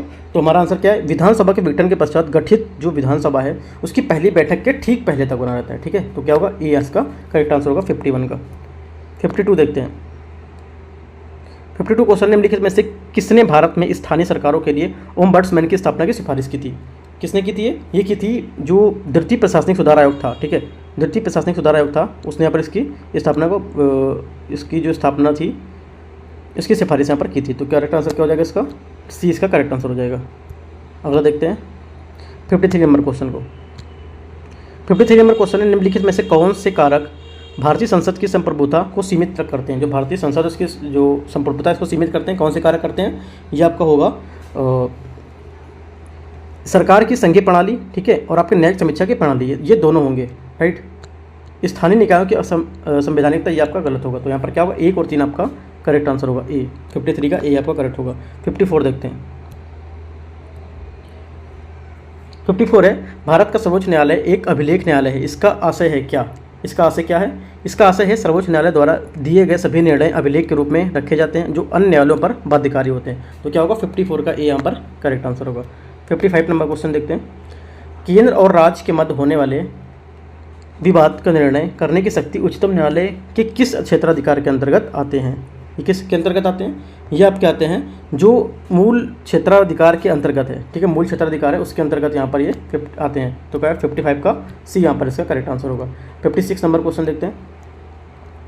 56 क्वेश्चन है, पंचायती राज प्रणाली की प्रमुख विशेषताएं क्या हैं? पंचायती राज प्रणाली की प्रमुख विशेषताएं हैं वो क्या हैं, ये आपको यहाँ पर बताना है, ठीक है। तो इसकी जो प्रमुख विशेषताएं होंगी ये होती हैं जो इसका लक्ष्य क्या होता है, गांवों और सामाजिक जो आर्थिक न्याय है उसका क्या है, सुविधा प्रदान करना, आर्थिक न्याय को प्रदान करना। इनमें सरकार की 3 श्रेणियाँ होती हैं, राइट। जिला परिषद, इसके सदस्य के रूप में कुछ सांसद भी शामिल होते हैं, ठीक है। तो यहाँ पर ये होता है। तो क्या होगा, यहाँ पर आपका आंसर हो जाएगा डी, तीनों बातें यहाँ पर करेक्ट हैं। 57, राष्ट्रीय राजनीतिक दल वैध वह होता है जो कुल वैध मतों का 6% प्राप्त कर लिया हो, ठीक है। तो इनमें से कौन सा, 2 से अधिक राज्यों में, या 3 से अधिक राज्यों में, 4 से अधिक राज्यों में, सभी राज्यों में। तो हमारा आंसर यहाँ पर क्या होगा, सी यहाँ पर करेक्ट आंसर होगा, 4 से अधिक राज्यों में, ठीक है, सी। 58 नंबर क्वेश्चन, निम्नलिखित में से कौन संविधान के 42वें संविधान संशोधन द्वारा नीति निर्देशक तत्वों को नहीं जोड़ा गया है, ठीक है, किसको नहीं जोड़ा गया है? तो यहाँ पर इसको देख लेते हैं। ये आपका है, यहाँ पर सी आंसर यहाँ पर करेक्ट होगा, ठीक है, किसका, समान आचार संहिता, सी इसका करेक्ट आंसर होगा। नहीं जोड़ा गया तो किसको नहीं जोड़ा गया है, समान आचार संहिता को। 59 नंबर क्वेश्चन देखते हैं। 59 नंबर क्वेश्चन क्या है, एक नागरिक के मूल कर्तव्य में से निम्नलिखित में से कौन सा कर्तव्य सम्मिलित नहीं है? ए आपका है प्राकृतिक पर्यावरण की रक्षा और उसका संवर्धन। बी है स्वतंत्रता के लिए हमारे राष्ट्रीय आंदोलन को प्रेरित करने वाले उच्च आदर्शों को संजोए रखने के लिए पालन करें। तो इसमें बोलना है कौन सा सम्मिलित नहीं है, तो यहाँ पर हमको ये बताना है। तो हमारा आंसर यहाँ पर रहेगा सी स्टेटमेंट है, अस्पृश्यता को मिटाने की ओर प्रयास करें। ये इसका करेक्ट आंसर होगा, हमारी नागरिक मूल कर्तव्यों की जो कर्तव्य में सम्मिलित नहीं है। ठीक है, अगला देखते हैं 60 नंबर क्वेश्चन को। 60 नंबर क्वेश्चन 60 नंबर क्वेश्चन है, राष्ट्रपति के निर्वाचन में राज्य के मुख्यमंत्री मतदान करने के लिए पात्र नहीं होता है यदि, कब नहीं होता है, यदि आपको यहाँ पर बताना है क्यों। ठीक है, तो इसको देखते हैं 60 नंबर क्वेश्चन,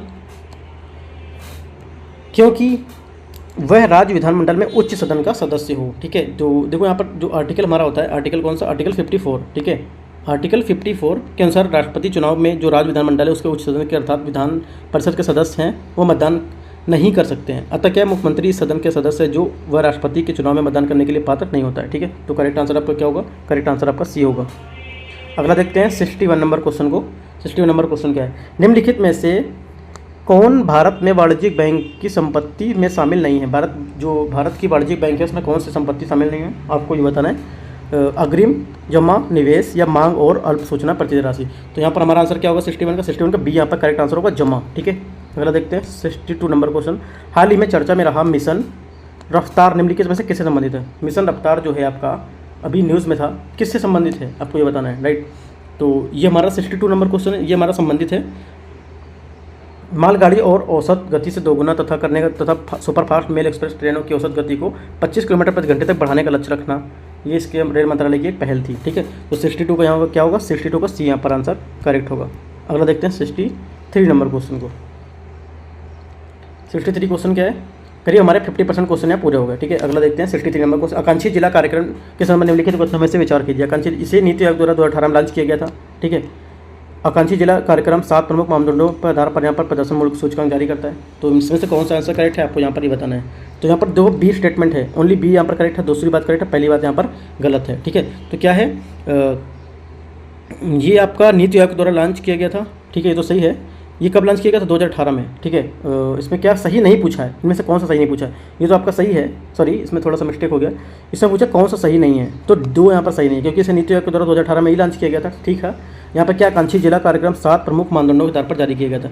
यहाँ पर कितना था, यहाँ पर 7 नहीं था, यहाँ पर टोटल था आपका 5 था। ठीक है, 5 के आधार पर जारी किया गया था। तो यहाँ पर 5 आपको कौन कौन सा इंफ्रास्ट्रक्चर था। ठीक है, स्वास्थ्य पोषण था, वित्तीय समावेशन था, कृषि था, शिक्षा था। ठीक है, और स्वास्थ्य पोषण था। तो ये 5 थे आपके, 7 यहाँ पर नहीं थे। तो यहाँ पर क्या होगा, 2 यहाँ पे आंसर गलत होगा क्योंकि 2 कौन सही नहीं पूछा है। 64 नंबर क्वेश्चन देखते हैं, इस पार्क योजना के संबंध निम्नलिखित में से कौन सा कथन सही है, आपको ये बताना, विचार करना है कौन सा कथन सही है। इस पार्क ये एकेडमिक रिसर्च केन स्कीम के लिए स्टूडेंटशिप प्रोग्राम है, पहला स्टेटमेंट है आपका। दूसरा स्टेटमेंट है ये युवा स्नातकोत्तर छात्रों के लिए शुरू की गई फेलोशिप योजना है। इनमें से कौन सा सही है आपको यहाँ पर ये बताना है। तो देखते हैं हमारा करेक्ट आंसर क्या होगा। करेक्ट आंसर आपका होगा यहाँ पर डी। ठीक है, ना तो 1 ना ही 2। ठीक है, तो दोनों बातें यहाँ पर क्या गलत है। तो देखो सेंट्रल काउंसिल फॉर रिसर्च आपका आयुर्वेदिक साइंसेज है। ठीक है, जो आपको CCRS जिसको बोलते हैं, ने स्टूडेंट प्रोग्राम जो फॉर आयुर्वेदिक रिसर्च है केन स्पार्क योजना विकसित करने के लिए एक अनूठी पहल बनाई थी। यहाँ पर ये भारत भर में क्या है, आयुर्वेद जो हमें आयुर्वेदिक कॉलेज है उनको नामांकित जो युवा छात्र हैं उनके लिए यहाँ पर शुरू की गई थी एक फेलोशिप योजना है। ठीक है, तो यहाँ पर इसमें क्या गलत होगा, इसमें आप बाकी मैंने आपको जो बताया स्नातक थे, यहाँ स्नातकोत्तर नहीं थे।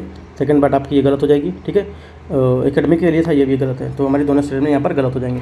65 नंबर क्वेश्चन को देखते हैं, IMF सितंबर 2022 के नवीनतम आंकड़ों के अनुसार कौन सा देश दुनिया में 5वीं सबसे बड़ी अर्थव्यवस्था है।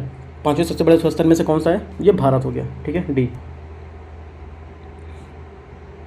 अगला देखते हैं 66 नंबर क्वेश्चन को। 66 नंबर क्वेश्चन है, इंदिरा गांधी शहरी गारंटी योजना, रोजगार गारंटी योजना किस केंद्र शासित प्रदेश या राज्य में एक पहल है। ठीक है, तो क्या होगी, ये होगी आपकी राजस्थान में। ठीक है, ये इसका करेक्ट आंसर होगा। 67 अभ्यास धर्म गार्डियन भारत निम्नलिखित में से किस देश के साथ एक वार्षिक संयुक्त अभ्यास यहाँ पर कर रहा है। तो किसके साथ कर रहा है, ये कर रहा है जो जापान है उसके साथ यहाँ पर ये कर रहा है। ठीक है, 67 का बी यहाँ पर करेक्ट होगा। अगला देखते हैं 68 नंबर क्वेश्चन, निम्नलिखित में से विचार कीजिए इनमें से कौन सा जो है स्टेटमेंट करेक्ट होगा 68 नंबर क्वेश्चन में। तो देखते हैं, इसमें देखो पहला स्टेटमेंट है गुजरात भारत का पहला स्वच्छ सुजल प्रदेश बन गया है। ठीक है, पहला स्टेटमेंट यहाँ पर ये बोला, पहला ही स्टेटमेंट यहाँ पर क्या है, पहले स्टेटमेंट गलत है। ठीक है, तो क्या होगा, अंडमान और निकोबार यहाँ पर होगा। तो पहला गलत है, पहला अगर हटाएंगे तो ये एलिमिनेट हो जाएगा, ये एलिमिनेट हो जाएगा, बचेगा 2, 3 और 2। ठीक है, तो 3 नंबर क्वेश्चन इलिमिनेट देखते हैं क्वेश्चन को, क्या है, स्वच्छ सुजल प्रदेश प्रमाण शक्ति प्रदान द्वारा किया था, ये भी सही है, ये भी, तो दोनों बातें सही हैं, क्या होगा, बी इसका करेक्ट आंसर होगा, 68 का बी। 69 नंबर क्वेश्चन देखते हैं। 69 क्वेश्चन है, हाल ही में खबरों में रहा ऑपरेशन मेघ चक्र, ठीक है, ऑपरेशन मेघ चक्र निम्नलिखित में से किससे संबंधित है। मेघ चक्र जो ऑपरेशन है किससे संबंधित है, ये आपका संबंधित है बाल यौन शोषण सामग्री CSAM के प्रसार और साझा करने के लिए खिलाफ यहाँ पर अभियान है, ठीक है, तो 69 का ए यहाँ पर आंसर आपका करेक्ट होगा। 70 नंबर क्वेश्चन देखते हैं। 70 क्वेश्चन है, साहित्य में नोबेल पुरस्कार 2022 में किसे सम्मानित किया गया। जो साहित्य में नोबेल पुरस्कार 2022 का मिला था वो किसे मिला हुआ था, तो ये आपको यहाँ बताना है। ये मिला हुआ था आपको एनी एनॉक्स को, ठीक है, एनी एनॉक्स को यहाँ पर ये बात मिला हुआ था। साहित्य में नोबेल जो एनी एनॉक्स हैं उनको साहस और नैदानिक जो तीक्ष्णता है उसके लिए यहाँ पर यह दिया गया था, जिसके साथ वो क्या व्यक्तिगत स्मृति को जड़ों और व्यवस्थाओं को सामयिक रूप से प्रतिबंधों को उजागर करते हैं, ठीक है, तो 20 का करेक्ट आंसर होगा। और देखते हैं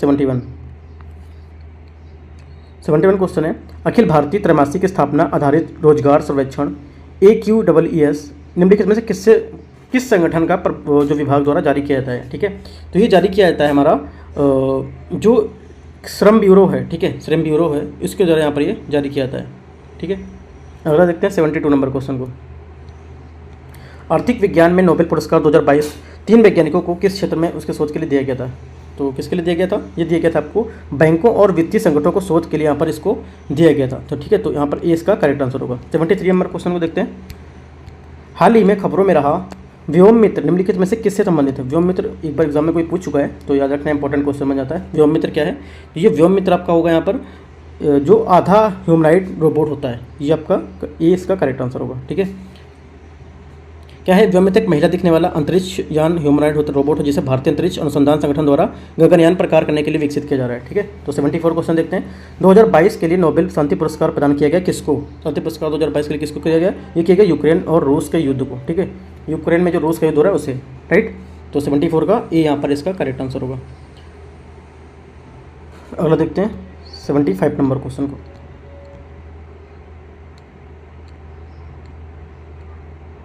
75 क्वेश्चन है, लिविंग प्लेनेट रिपोर्ट निम्नलिखित में से किस संगठन द्वारा जारी की जाती है। जो लिविंग प्लेनेट रिपोर्ट है निम्नलिखित में से किस संगठन के द्वारा जारी की जाती है, ये जारी की जाती है आपके जो विश्व वन्यजीव कोष है WWF, ठीक है, वर्ल्ड वाइल्ड लाइफ फंड, इसके द्वारा जारी की जाती है। 76 नंबर क्वेश्चन देखते हैं, बथुकम्मा उत्सव निम्नलिखित में से किस राज्य में स्थित संबंधित है, किस राज्य से संबंधित ये जो आपका उत्सव है किस राज्य में मनाया जाता है, इंपॉर्टेंट क्वेश्चन है, ये आपका मनाया जाता है जो यहाँ पर कौन सा आंसर होगा, इसका करेक्ट आंसर होगा तेलंगाना, ठीक है। बथुकम्मा एक जीवंत रंगीन फूलों का त्यौहार है जो तेलंगाना महिलाओं द्वारा बड़े उत्साह से यहाँ पर मनाया जाता है, राइट। 77 नंबर क्वेश्चन है, कौन सी संस्था भारत में राष्ट्रीय पेंशन प्रणाली को नियंत्रित करती है ना, कौन सी योजना है, कौन सी संस्था है, ठीक है, तो ये हमारा इसका आंसर होगा बी इसका करेक्ट आंसर होगा, पेंशन फंड नियामक विकास प्राधिकरण PFRDA इसका करेक्ट आंसर होगा। 78 क्वेश्चन देखते हैं, COP27 जलवायु संयुक्त राष्ट्र की 27वीं जो वार्षिक बैठक है किस देश में आयोजित की जाएगी, ठीक है, COP जो 27 है इसकी बैठक किस देश में आयोजित की जाएगी, ये आपका किया जाएगा मिस्र में किया जाएगा, ठीक है, मिस्र में जो 27वीं बैठक है 6 नवंबर 2022 से 6 नवंबर से 18 नवंबर के बीच में 2022 में COP27, राइट, कहाँ पर, मिस्र, ठीक है। 78 का सी जैसा कि हो चुका है ये। अगला देखते हैं 79 नंबर क्वेश्चन को। यहाँ पे क्या इस सम्मेलन में 200 से अधिक देशों ने क्या है सरकारों ने यहाँ पर आमंत्रित किया था इसको, राइट। तो अगला देखते हैं क्वेश्चन 79 नंबर क्वेश्चन को, मिनिकॉय थुंडी बीच कदमत बीच हाल ही में ब्लू फ्लैग प्रमाणन यहाँ पर प्राप्त हुआ था, दोनों समुद्र तट पर स्थित भारतीय राज्य केंद्र शासित प्रदेश हैं, ये कहाँ पर स्थित है, किस केंद्र शासित प्रदेश में, तो आपको यहाँ पर बताना है। तो हमारा आंसर यहाँ पर रहेगा लक्षद्वीप, इसका करेक्ट आंसर रहेगा बी, ठीक है। अगला देखते हैं 80 नंबर क्वेश्चन, हाल ही में राष्ट्रीय एकता दिवस किसकी जयंती को उपलक्ष्य मनाया था। जो हमारे राष्ट्रीय एकता दिवस है ये किसके मनाया था, ये मनाया था आपका सरदार वल्लभ भाई पटेल, ये इसका करेक्ट आंसर है। 81 नंबर क्वेश्चन देखते हैं 81 नंबर क्वेश्चन को। 81 नंबर क्वेश्चन है, निम्नलिखित में से ये क्रम लुप्त जो मैथ का है यहाँ पे क्वेश्चन पूछा है, इसमें से क्रम लुप्त संख्या आपको बतानी है, इनमें से कौन से है, ठीक है, कौन सी इसमें से क्रम संख्या लुप्त है, तो यहाँ पर ही बताना है। तो यहाँ पर देखो आपका 71 यहाँ पर आएगा, ठीक है, क्या आएगा आपका यहाँ पर 71 बी, यहाँ पर आपका 71 आएगा, क्योंकि देखो 3 है 5 है, ठीक है, 3 5, उसके बाद यहाँ पर संख्या क्या आएगी अगली मान लेते हैं कुछ 71 मान लेते हैं, ठीक है।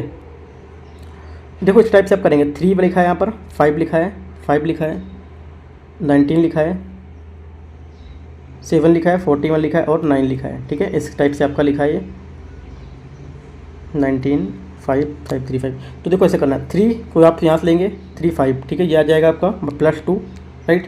19 7, ठीक है, यहाँ पे क्या है 19 और 7 4 होगा यहाँ पर, 3 5 5 19 7, तो आपका यहाँ पर 2 3 5 5। देखो इस टाइप से आप इसको ऐसे करके भी निकाल सकते हैं, इस क्वेश्चन को 81 नंबर क्वेश्चन है, इसको यहाँ पर ऐसे भी निकाल सकते हैं। जैसे कि 5 लिखा हुआ है, 5 को कैसे कर सकते हैं 3 × 2 - 1, यहाँ से भी आंसर आपका निकलेगा। 19 को कैसे लिखेंगे 5 × 4 - 1, और इसको कैसे लिखेंगे 41 को कैसे लिखेंगे 7 × 6 42 - 1, ठीक है। लास्ट क्या बचा, कोई मान लो कोई डिजिट थी, मुझे नहीं पता, इसको पूछी थी मुझे, तो 9 = 9 × 8 - 1 कितना हो जाएगा 71। तो क्या टोटल हमारा आंसर यहाँ पर क्या आ जाएगा, ये आपका आ जाएगा 71, ये आंसर आपका करेक्ट हो जाएगा, ठीक है, 81 का बी। अगला देखते हैं 82 नंबर क्वेश्चन को। निम्नलिखित कथनों पर विचार कीजिए, ABCDE तथा ये सब गांव हैं और इसमें से पूर्व पश्चिम में खड़ा है, एक कतार में। तो ये क्वेश्चन को रीड करना है, ठीक है। जो यहाँ पे आंसर रहेगा, मैं आपको आंसर बता देता हूँ। तो यहाँ पे करेक्ट आंसर आपका रहेगा बी, जो आपका है ADE, राइट। ADE इसका बी करेक्ट आंसर होगा, ठीक है, ADE, राइट। अगला देखते हैं, क्योंकि देखो इस टाइप से आपका फिगर बनेगा, ये आपका F हो जाएगा, ये आपका हो जाएगा A, और ये D, ये आपका हो जाएगा E, और आपका ये क्या हो जाएगा B, ठीक है। तो यहाँ से पूछा है ADE, किस लाइन से जो कतार से खड़े होंगे कौन सा होगा, ADE आपका यहाँ पर ADE, ये आपका आंसर करेक्ट होगा, ठीक है। अगला देखते हैं 83 नंबर क्वेश्चन को। 3 अभाज्य संख्याओं का योग 100 है, यदि उनमें से एक संख्या दूसरी संख्या 24 अधिक है तो उनमें से दूसरी संख्या क्या होगी, ठीक है। आपको 83 नंबर क्वेश्चन में ये बताना है। तो देखो क्या बताना है, तो यहाँ से कैसे करेंगे 2 + 2, ठीक है, +24 इक्वल कितना है 26। ये क्या है आपकी भाज्य संख्या है, ठीक है, यह अमान्य संख्या हो जाएगी, राइट। 3 + 24 ये क्या हो जाएगी 27, ये भाज्य संख्या है, अमान्य संख्या है, राइट। 5 + 24 इक्वल क्या हो जाएगी 29, राइट।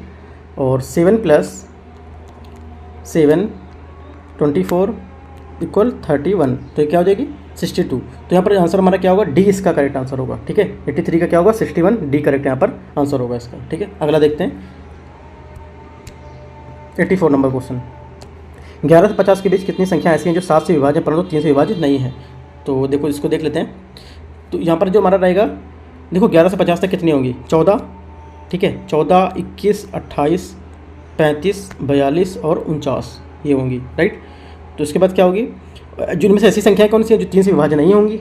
अब 3 से कौन सी नहीं होगी 14, ठीक है, 28 35 और है आपकी 49 49। तो ये कितनी हो गई 1 2 3 4, तो यहाँ पर 4 हो जाएंगी। तो 84 का क्या होगा 84 का बी आपके आंसर करेक्ट होगा। 85 नंबर क्वेश्चन देखते हैं। यदि ए इसका भाई है बी इसका भाई है, तो इसमें जो आंसर है आप थोड़ा मैच कर लीजिएगा, मैं इसका आंसर बता देता हूँ 85 का। तो 85 का आंसर आपका करेक्ट क्या होगा ई, यहाँ पर इसका करेक्ट आंसर होगा ए, ठीक है। 86 नंबर क्वेश्चन देखते हैं।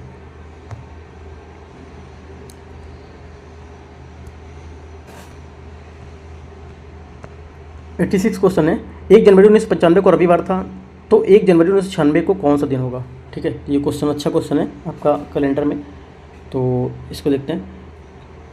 देखो 1 जनवरी 1995 को क्या था रविवार था, तो 1 जनवरी 1996 को सोमवार होगा, क्योंकि समान हमारा वर्ष कौन सा है, पहला दिन एवं अंतिम दिन समान होते हैं, ठीक है। क्या होते हैं अंतिम दिन पहले दिन समान होते हैं, अर्थात 31 दिसंबर 1995 को क्या होगा 31 दिसंबर 1 मिनट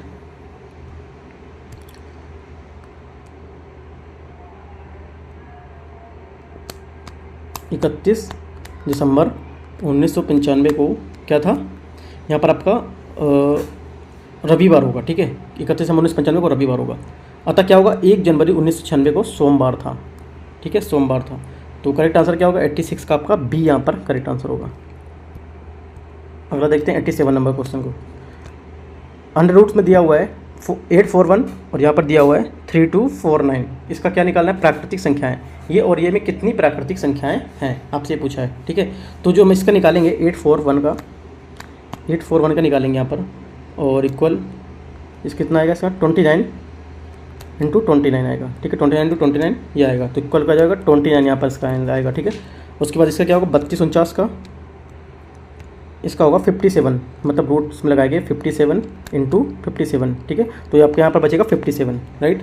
तो कितने हैं टोटल 2957 के मध्य कुल कितनी प्रकार की संख्या है, तो 57 माइनस 29, ठीक है, कितना 57 माइनस 29 माइनस 1, तो क्या होगा 28 माइनस 1 बचेगा कितना 28 माइनस 1 बराबर 27 होंगी, ठीक है। तो 27 यहाँ पर संख्या होंगी कौन कौन सी 30 31 32 37 जितना टोटल 56 तक, ठीक है। तो कितनी होंगी यहाँ पर 27 होंगी, तो 87 का यहाँ पर बी आंसर करेक्ट होगा आपका। अगला देखते हैं 88 नंबर क्वेश्चन। दिए गए वृत्त का क्षेत्रफल 36 पाई है, इसको 6 बराबर भागों में बांटा गया, चाप पी क्यू की लंबाई क्या होगी, ठीक है। पी क्यू की लंबाई क्या होगी, पी और क्यू के यहाँ पर पूछा है क्या हो गया, राइट। तो इसको देख लेते हैं 88 नंबर क्वेश्चन को। वृत्त का क्षेत्रफल हमारा क्या होता है पाई इंटू आर स्क्वायर या त्रिज्या स्क्वायर बोल सकते हैं, ठीक है। तो 36 पाई यहाँ पर दिया हुआ है equal to pi r square, तो आपका जो त्रिज्या आ जाएगी, ठीक है, जो आर आ जाएगा आपका आ जाएगा 6, मतलब 36 बनाएगा 6 आ जाएगा आपका। तो वृत्त की परिधि क्या होती है, परिधि जो आपकी होती है वो होती है 2 पाई आर, ठीक है। तो 2 पाई इंटू आर का मान कितना दिया हुआ, आर का मान 6 दिया हुआ है यहाँ, ठीक है। 2 पाई इंटू 6 तो आ जाएगा 12 पाई, ठीक है, 12 पाई आपका हो जाएगा पर। और चाप की जो पी क्यू की लंबाई है तो क्या होगी 12 पाई बाई 6, तो आपकी आएगा 2 पाई, ठीक है। 2 पाई यहाँ पर इसका आंसर करेक्ट होगा, राइट। 2 पाई और उसके बाद जो आपका हाँ ठीक है, तो इसमें ये पूछा है कि कितनी लंबाई उसकी होगी, तो 2 पाई यहाँ पे इसका आंसर करेक्ट होगा डी। 89 देखते हैं। समीकरण x² plus P x plus Q के मूल 1 2 हैं तथा इनके समीकरण इस पे मूल हो क्या क्या मूल होंगे इसके। 89 का पूछा है कौन कौन से इसके मूल होंगे, तो x² plus b x plus c समीकरण 1 मान लो उसको, ठीक है। समीकरण 2 ये हो गया, राइट। तो ए बराबर क्या हो जाएगा यहाँ पर निकालेंगे तो 1 आएगा, बी बराबर कितना आएगा यहाँ पर p आएगा, तथा सी बराबर यहाँ पर q आएगा, ठीक है। इस टाइप से निकालेंगे तो आएगा ये। मूलों का योग क्या होता है माइनस बी अपान ए, ठीक है, मूलों का योग बी अपान ए, और जो यहाँ मूलों का योग टोटल निकालेंगे तो बी अपान ए करके माइनस जो इक्वल भरेंगे पूरा वैल्यू माइनस 3 आएगा वहाँ, ठीक है। मूलों का गुणनफल क्या होता है सी अपान ए होता है, सी अपान ए के हिसाब से आपकी वैल्यू कितनी आएगी क्यू बराबर 2 आएगी, यहाँ पे 2 यहाँ पर आएगी, सी जो गुणनफल आएगा 2 आएगा। तो यहाँ पे आप वैल्यू भर देंगे कितनी होगी इसकी, तो Q x square minus P x plus 1 यहाँ पर वैल्यू भरेंगे तो आपको आएगा total 2x square minus 3x plus 1 equal 0। तो यहाँ पे आएगा 2x square minus 3x plus 1 बराबर 0, ठीक है। तो ये आपका थर्ड समीकरण बन जाएगा, तीसरा समीकरण ये, राइट।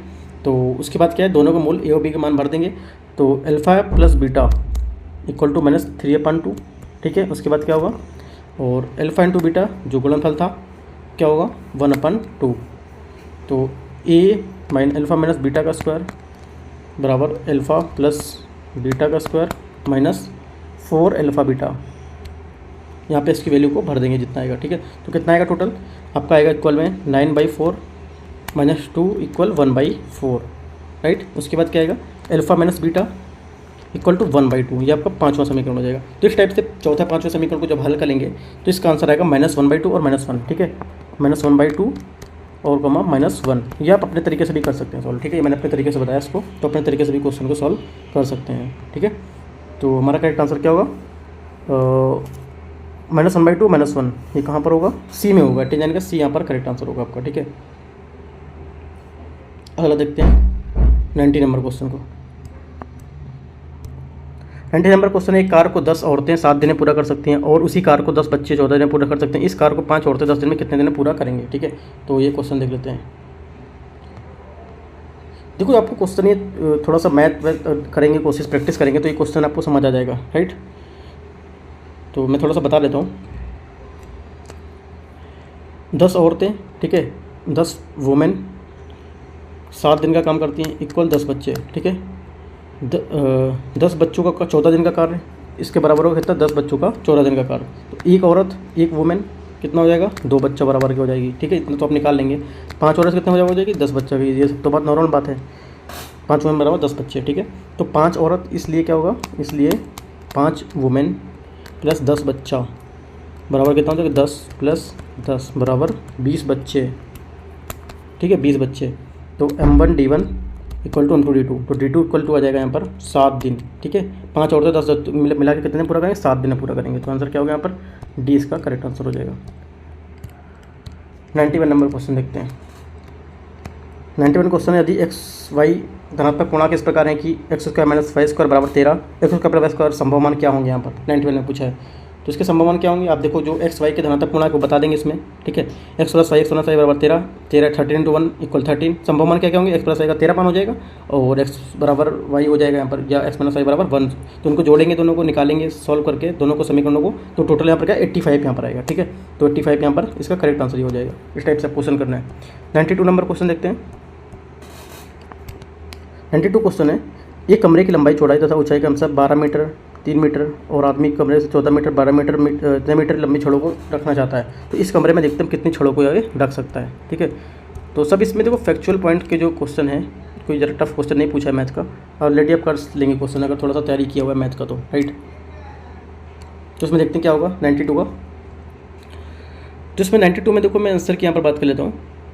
यहाँ पे देखो सीधा सा लगाएंगे घनाभ वाला, ठीक है। जो घनाभकार कमरे की जो लंबाई छड़ है कैसे रखेंगे, यहाँ पे कितना दिया हुआ था 1, ठीक है। यहाँ पे कितना था b था, ये h था, यहाँ LBH हो गया आपका, LBH करके, ठीक है। जिसकी वैल्यू दी है वो भर देंगे आप, कितना 12 प्लस यहाँ कितनी दी थी 4 दी थी, यहाँ कितनी दी 3 दी थी, तो इतना टोटल करके आपका आएगा 13 आएगा आपका। तो करेक्ट आंसर आपका यहाँ पर क्या हो जाएगा 13, यहाँ पर इसका आंसर आपका करेक्ट हो जाएगा। 92 का बी नंबर आपका करेक्ट होगा, ठीक है।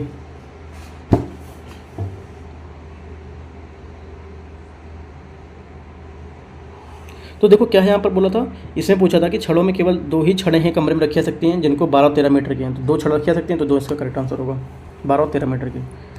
93 नंबर क्वेश्चन है, यदि प्रथम 10 अभाज्य संख्याओं के माध्यिका एम माध्य क्रमशः एम और कमा स्मॉल एम है, तो इसमें से माध्य क्या होगा, माध्य क्रमशः है तो अभाज्य संख्याओं के माध्यिका। तो इसमें क्वेश्चन बताना क्या होगा, यहाँ पर क्वेश्चन को रीड करने के बाद आप देखिए इसमें क्या पूछा है, ठीक है।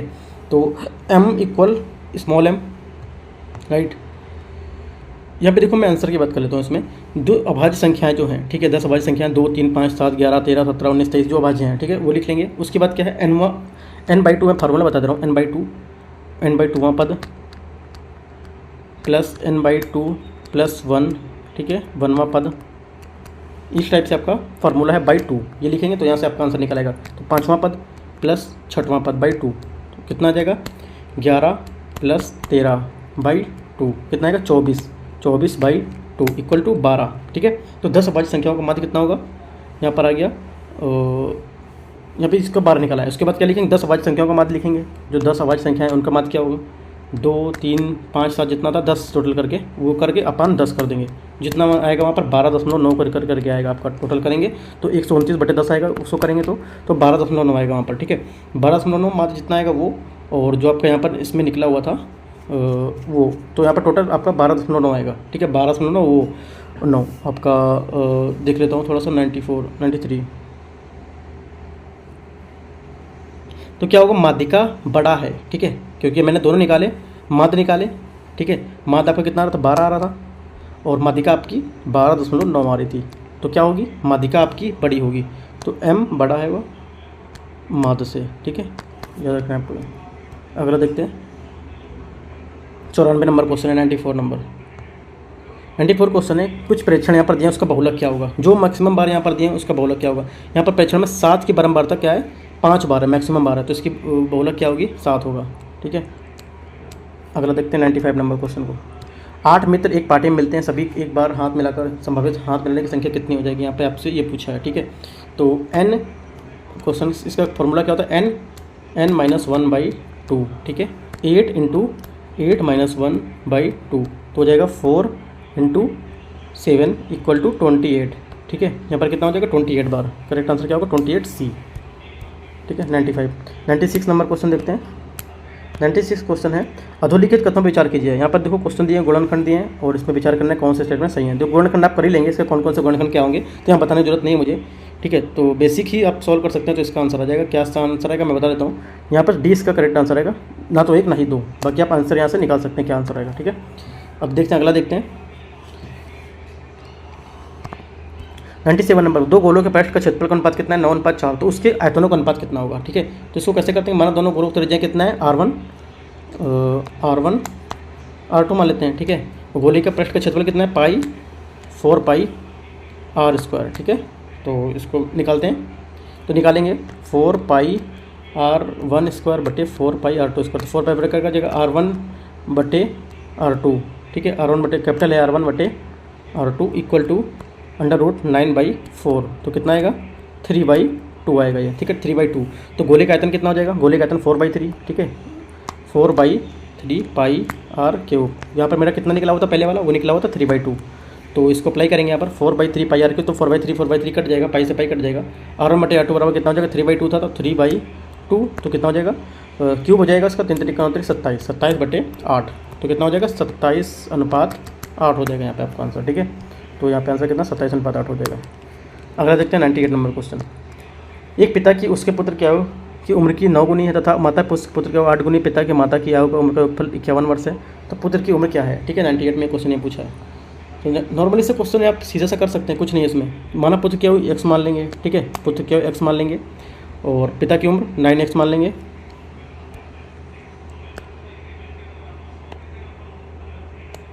कितना 9x मान लेंगे, ठीक है। उसके बाद माता की उम्र 8x वर्ष, ठीक है। तो प्रश्नानुसार प्रश्न में क्या दिया उसके हिसाब से लिखेंगे, 9x + 8x बराबर कितना 51, तो x इक्वल टू कितना आ जाएगा 51/17 इक्वल टू 3 वर्ष, तो टोटल क्या होगा 3 वर्ष। यहाँ पे इसका करेक्ट आंसर हो जाएगा डी। अगला देखते हैं 99 नंबर क्वेश्चन। 3 विभाज्य संख्याओं को छोड़कर 1 से 99 संख्याओं तक गिनती कितनी 5 बार आएगा, कितने बार 5 आएगा यहाँ पर ही बताना है, ठीक है। तो आपका यहाँ पर आएगा 1 से 99 तक की जो यहाँ पे होगी टोटल यहाँ पर आएगा, मैं बता देता हूँ 16 - 6 + 1 आपका आएगा 14 बार, ठीक है। तो करेक्ट आंसर इसका क्या हो जाएगा 14 यहाँ पर हो जाएगा, ठीक है 14 बी। और अपने तरीके से भी आप इसको क्वेश्चन को कर सकते हैं। 100 क्वेश्चन क्या है यहाँ पर 1.25 नंबर क्वेश्चन। अधोलिखित कूट संकेतों में सही विकल्प श्रृंखला द्वारा चुनना है, क्या यहाँ पर है ZFMA और आगे यहाँ पर क्या आएगा ये बताना है। तो इसके आगे जो आएगा वो मैं यहाँ पर बता देता हूँ, जनवरी, फरवरी, मार्च, अप्रैल, मई, जून, जुलाई, जून, जुलाई, MJJ, ठीक है MJJ ये इसका करेक्ट आंसर होगा 100 का, ठीक है। अगला देखते हैं 101 क्वेश्चन है। ये वीडियो काफ़ी बड़ा हो गया है क्योंकि इसमें मैथ से भी क्वेश्चन काफ़ी ज़्यादा है। किसी क्रिकेट मैच में गोपाल सीट इतने बैठ क्वेश्चन रीड करिए आप, मैं इसके आंसर बताता हूँ, ठीक है। इशिता कितने हैं इशिता, ठीक है इशिता कितना आएगा 251 और आपका रमन कितना आएगा, रमन ये आपका आएगा 252। ये कितना है गोपाल, जी से गोपाल 253। उसके बाद कितना है रीना, RN रीना आपका हो जाएगी 254, ठीक है। तो इशिता की सीट पर बैठी है इशिता 251 251, तो यही पूछा आपसे इशिता कितने बैठी है 251, सी यहाँ पर आंसर करेक्ट होगा 101 का, ठीक है। अगला देखते हैं 102 EAML अक्षरों में से कितने सार्थक शब्द यहाँ पर हो सकते हैं। तो कितने सार्थक शब्द यहाँ पर हो सकते हैं, यहाँ पर हो सकते हैं आपके 4 शब्द हो सकते हैं, ठीक है। कौन कौन से बता देता हूँ, MALE, ठीक है MEAL, LEAM, LAME, आपके 4 वर्ड हो सकते हैं, 4 यहाँ पर करेक्ट आंसर होगा 102 का सी। अधोलिखित श्रृंखला में अगली संख्या कौन सी आएगी, यहाँ पर 103 में अगली संख्या यहाँ पर बोला कौन सी आएगी, तो अगली संख्या आप पे आएगी आपकी 2, 3, 8, 5, 7, 8, 5, 12, ठीक है। कैसे देख लेते हैं, 3 + 2 कितना 5, ठीक है, 5 + 3 8, 8 + 4 12, ठीक है। और फिर से देखेंगे 8 - 7 1, 7 - 5 2, 5 - 2 3, ठीक है। तो कितना हो जाएगा -3।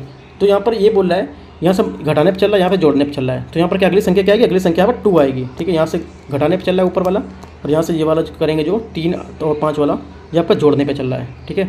ये आपका घटाने में चल रहा है 8 5 12, 8 5 घटाने पे चल रहा है, ठीक है। 8 और 7 ये घटाने पे चलेगा और ये आपका जोड़ने पे चलेगा, तो आंसर आपका क्या आएगा 2 आएगा। यहाँ निकाल सकते हैं, नॉर्मली तो क्वेश्चन अच्छा है। ये फुटबॉल दोनों खेलते हैं, फुटबॉल करते हैं, तो इसको क्वेश्चन देख लेते हैं क्या क्वेश्चन है। तो देखो ये क्वेश्चन आसान क्वेश्चन है, ठीक है। ए क्या है हॉकी, फुटबॉल, वॉलीबॉल, ठीक है। बी क्या है हॉकी, फुटबॉल, क्रिकेट, ठीक है। तो इस टाइप से देखो बना लेंगे सब क्या क्या कौन कौन से खेल हैं। उसके बाद आप देखेंगे तो हॉकी, फुटबॉल, टेनिसों में तीनों खेलने वाले खिलाड़ी है, तो इसलिए क्या होगा डी, यहाँ पर कौन सा है डी खिलाड़ी होगा। जो यहाँ पर क्या है हॉकी, फुटबॉल और टेनिस तीनों खेलने वाले खिलाड़ी है, तो यही आपसे पूछा है। बना लेंगे ना तीनों, तो आपको तीनों दिखने लगेगा यहाँ से कौन कौन सा इसका खेलने वाला है, ABCD करके बनाएंगे तो, ठीक है। अगला देखते हैं 105 नंबर क्वेश्चन। कृष्ण अपने घर से 1 किलोमीटर पूर्व को चला और इतने किलोमीटर, तो यहाँ पर बनाएंगे जो यहाँ पर आएगा हमारा 2 किलोमीटर उत्तर आएगा इसका आंसर। आप सॉल्व करेंगे तो 2 किलोमीटर उत्तर आएगा यहाँ, ठीक है। 106 नंबर क्वेश्चन को देखते हैं।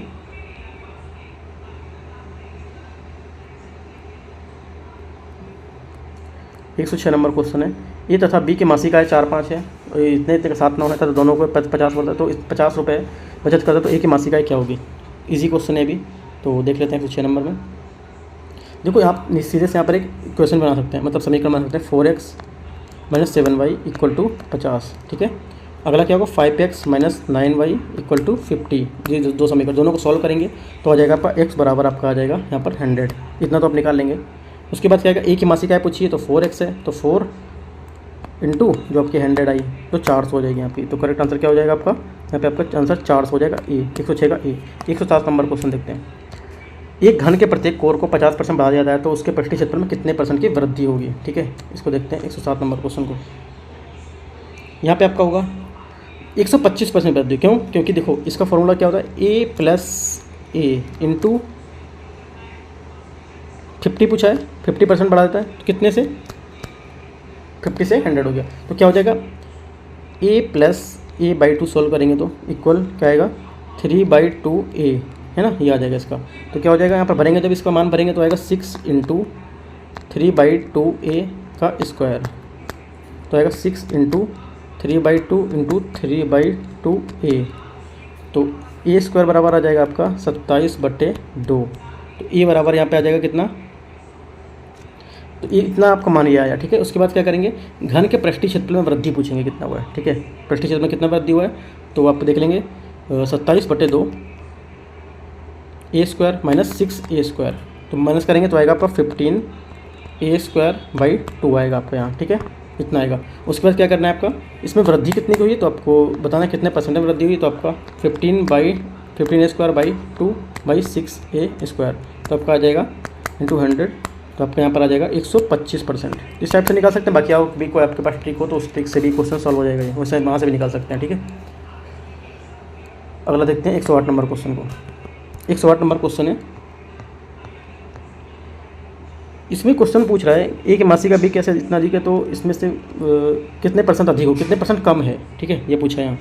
तो देखो इस क्वेश्चन को आप इजी तरीके से भी कर सकते हैं, बाकी मैं अब बोलोगे तो मैं थोड़ा सा क्वेश्चन ये बड़ा हो जाएगा, क्योंकि मैंने जिस टाइप से आपको रीड किया हुआ उस टाइप से आपको बताऊंगा। बाकी जो आप क्वेश्चन इसको सॉल्व किए होंगे मैथ के, तो उस टाइप से भी क्वेश्चन आप सॉल्व कर सकते हैं। मैं इसका आंसर बता देता हूँ, आप तो कोशिश कीजिएगा, प्रैक्टिस कीजिएगा क्वेश्चन का। 108 का जो क्वेश्चन है यहाँ पे इसका आंसर हो जाएगा आपका 28 सही 4/7, ठीक है, ये इसका करेक्ट आंसर होगा, सी। 108 का सी।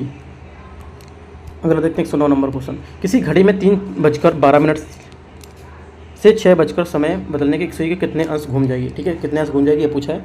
तो यहाँ पर देख लेते हैं इसको। देखो क्या होगा इसका 30, यहाँ पे क्या पूछ रहा है, कितने समय में बदल जाएगी। 30/60 = 1/2, ठीक। 1 मिनट में कितना घूमेगी, कितना हो जाएगा, ठीक है। तो प्रत्येक 1 मिनट में घूमेगी, तो घंटे की सुई कितना 12 जो होता है, घंटे की सुई है 12 मिनट में घूमे करती है कोण, कितना होगा 1/2 × 12, कितना हो जाएगा 6 डिग्री हो जाएगा, ठीक है, 6 डिग्री हो जाएगा। तो 3 घंटे में बनाया गया कोण कितना हो जाएगा, तो 30 × 3 आपका हो जाएगा 90। तो 3:12 में कितना 6 बजे का जो बदलने की जो घंटे की सुई घुमा गया कोण कितना हो जाएगा 90 - 6, 90, और जो मैंने 6 निकाला हुआ था वो कितना हो जाएगा आपका 84 डिग्री हो जाएगा। 84 डिग्री यहाँ पर इसका आंसर होगा। बाकी और भी आप तरीके से क्वेश्चन कर सकते हैं, तो कर सकते हो अभी आप। राधा सुनीता क्या हो कि रीमा से बड़ी है, तो यहाँ से क्वेश्चन जो सॉल्व करते हैं सीधा क्वेश्चन देखते हैं। यहाँ पे 110 क्वेश्चन होगा, 100 नहीं होगा, ये 110। तो देखो यहाँ पर क्या होगा, सुनीता, मैं इसका सीधा सीधा आंसर लिख देता हूँ, आप रीड कर लीजिएगा। सुनीता, राधा, उसके बाद क्या होगा श्याम, ठीक है, उसके बाद क्या होगा रीता, फिर गीता, गीता लास्ट में, और सुनील, सुनीता स्टार्टिंग में। तो आपको इस टाइप से बनाना है और ये याद रखना है क्या होगा, ठीक है। तो आपका आंसर यहाँ पर क्या हो जाएगा गीता। सबसे कम उम्र कौन सी, गीता की, क्योंकि लास्ट में थी वो। अगला देखते हैं 111 नंबर क्वेश्चन। 110 हो गया, 111। निम्नलिखित का पाई चार्ट के हिसाब से बनाना है, तो पाई चार्ट के हिसाब से आप देख सकते हैं कौन सा बचा था क्या है, कर लेंगे क्वेश्चन को। 112 नंबर क्वेश्चन देखते हैं। x माइनस तो भाग देने पर बहुपद x² इतना आता है, तथा इस शेष a का मान यहाँ पर आपको ज्ञात करना है, ठीक है। तो ये सब क्वेश्चन जो मैथ के हैं आप थोड़ा सा सॉल्व कर लेंगे, राइट। तो मैथ के मैं सिर्फ यहाँ पे आपको आंसर बता देता हूँ, जितना क्वेश्चन बचा हुआ है 8 क्वेश्चन, तो 8 क्वेश्चन जितना बचा है वो आप यहाँ पे आंसर से बता देता हूँ इसका। यहाँ पे सी इसका करेक्ट आंसर होगा 112 का, ठीक है। 113 का जो क्वेश्चन है मैं देख लेता हूँ। तो छोटा होगा तो मैं बता दे रहा हूँ, क्योंकि बड़ा होगा तो काफ़ी टाइम लग जाता है बताने में, तो आप वो चीज़ मैथ से थोड़ा सा रीड कर सकते हैं सॉल्व खुद से भी हो, ठीक है। देखो मैथ के क्वेश्चन जरूरी नहीं कि यहाँ पे सॉल्व करना है आपको, सिर्फ आपको मेथड पता होना चाहिए कि मेथड क्या है मैथ में, राइट। कोई सवाल यहाँ पे सॉल्व कराने का मतलब नहीं, आपको सिर्फ ये मेथड आना चाहिए, राइट। 30 नंबर क्वेश्चन देखते हैं क्या होगा। 30 नंबर में क्वेश्चन आपका होगा यहाँ पर 20 का करेक्ट आंसर होगा। अगला देखते हैं 40 नंबर क्वेश्चन। 40 नंबर क्वेश्चन में आपका आएगा यहाँ पे सी नंबर इसका आंसर करेक्ट होगा, 2:3 इसका करेक्ट आंसर होगा 14 का। ये आप एलिगेशन से भी सॉल्व कर सकते हैं, जैसे कि मैं एलिगेशन से बता दे रहा हूँ 14। जैसे 25 यहाँ पर दिया प्रथम, पहला 25, दूसरा कितना दिया 50 दिया सेकंड का, तो कितना हो जाएगा मिश्रण 40 है ना। उसके बाद क्या है 40 50 10, ये 25 5 10 चले 15, तो क्या हो जाएगा 10 और 15 का रेशियो आएगा, 10-15 का रेशियो, तो कितना हो जाएगा 5 दूनी 10 5 हैं 15, तो 2:3 का रेशियो यहाँ पर आ जाएगा, राइट।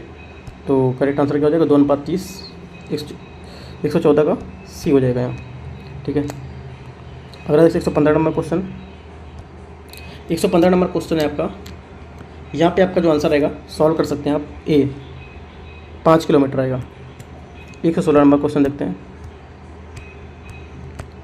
116 नंबर क्वेश्चन, यदि n को सब विभाजित किया जाए तो शेषफल 4 आता है और n+1 को विभाजित किया जाए तो शेषफल इतना आता है। तो यहाँ पे क्वेश्चन देख लेना है क्या करना है क्वेश्चन को। 116 नंबर क्वेश्चन, यहाँ पे जो क्वेश्चन का आंसर होगा डी, यहाँ पर इसका करेक्ट आंसर होगा 6, ठीक है। कर सकते हैं सॉल्व आप ये। 117 नंबर क्वेश्चन, ABCD बच्ची फुटबॉल खेल रहे हैं ये, तो इसमें से बोला है कौन किसका भाई है, कौन कितना, इसमें CF का क्या रिश्ता है, रिश्ता पूछा है इसमें, ठीक है, रिलेशन पूछा है क्वेश्चन। तो यहाँ पे आंसर मैं बताता हूँ, 17 का ए इसका करेक्ट आंसर होगा, चचेरा भाई, बाकी आप निकाल लीजिए क्वेश्चन को। और 18 नंबर क्वेश्चन, एक संयुक्त परिवार निम्नलिखित में सदस्य हैं, कौन कौन है, तो 18 का मैं आंसर दे देता हूँ। 18 का आंसर यहाँ पर डी होगा, 9 होगा, ठीक है। 19 नंबर क्वेश्चन और 20 लास्ट क्वेश्चन रहेगा यहाँ। 90 नंबर क्वेश्चन अभी मैं आपको बता देता हूँ, सॉल्व कीजिएगा थोड़ा सा, क्योंकि वीडियो काफ़ी बड़ा हो गया है। अब थोड़ा सा इस क्वेश्चन को सॉल्व कर लीजिए, जो मैंने आपको सिर्फ आंसर बताया है, ठीक है। तो यहाँ पे इसका आंसर हो जाएगा बी, 19 का बी इसका करेक्ट आंसर होगा क्यू, ठीक है। 20 जो लास्ट क्वेश्चन है, इसका आंसर आपका क्या हो जाएगा, इसका आंसर आपका हो जाएगा बी, मतलब पूर्व, 120 का पूर्व बी। तो यहाँ पे पूरा क्वेश्चन जो सेकंड पेपर था वो मैंने आपको सॉल्व करा दिया पूरा। थर्ड पेपर में कल लेके आऊँगा जल्दी, ठीक है। तो आप पूरा पेपर देखते रहिए किस टाइप से क्वेश्चन पूछ सकता है, राइट। तो मैथ के क्वेश्चन में नहीं बताया, वो आप प्रैक्टिस कर सकते हैं, आपको मेथड पता होना चाहिए, राइट। मेथड आपको अगर आता है तो अच्छी बात है, वरना आप थोड़ा सा मेथड सीख सकते हैं। बाकी GS का क्वेश्चन है पूरा करा दे रहा हूँ, मैथ में कुछ मैथ्स के क्वेश्चन छोड़े वो आप प्रैक्टिस कर सकते हैं, ठीक है, घर पर। All the best, thank you.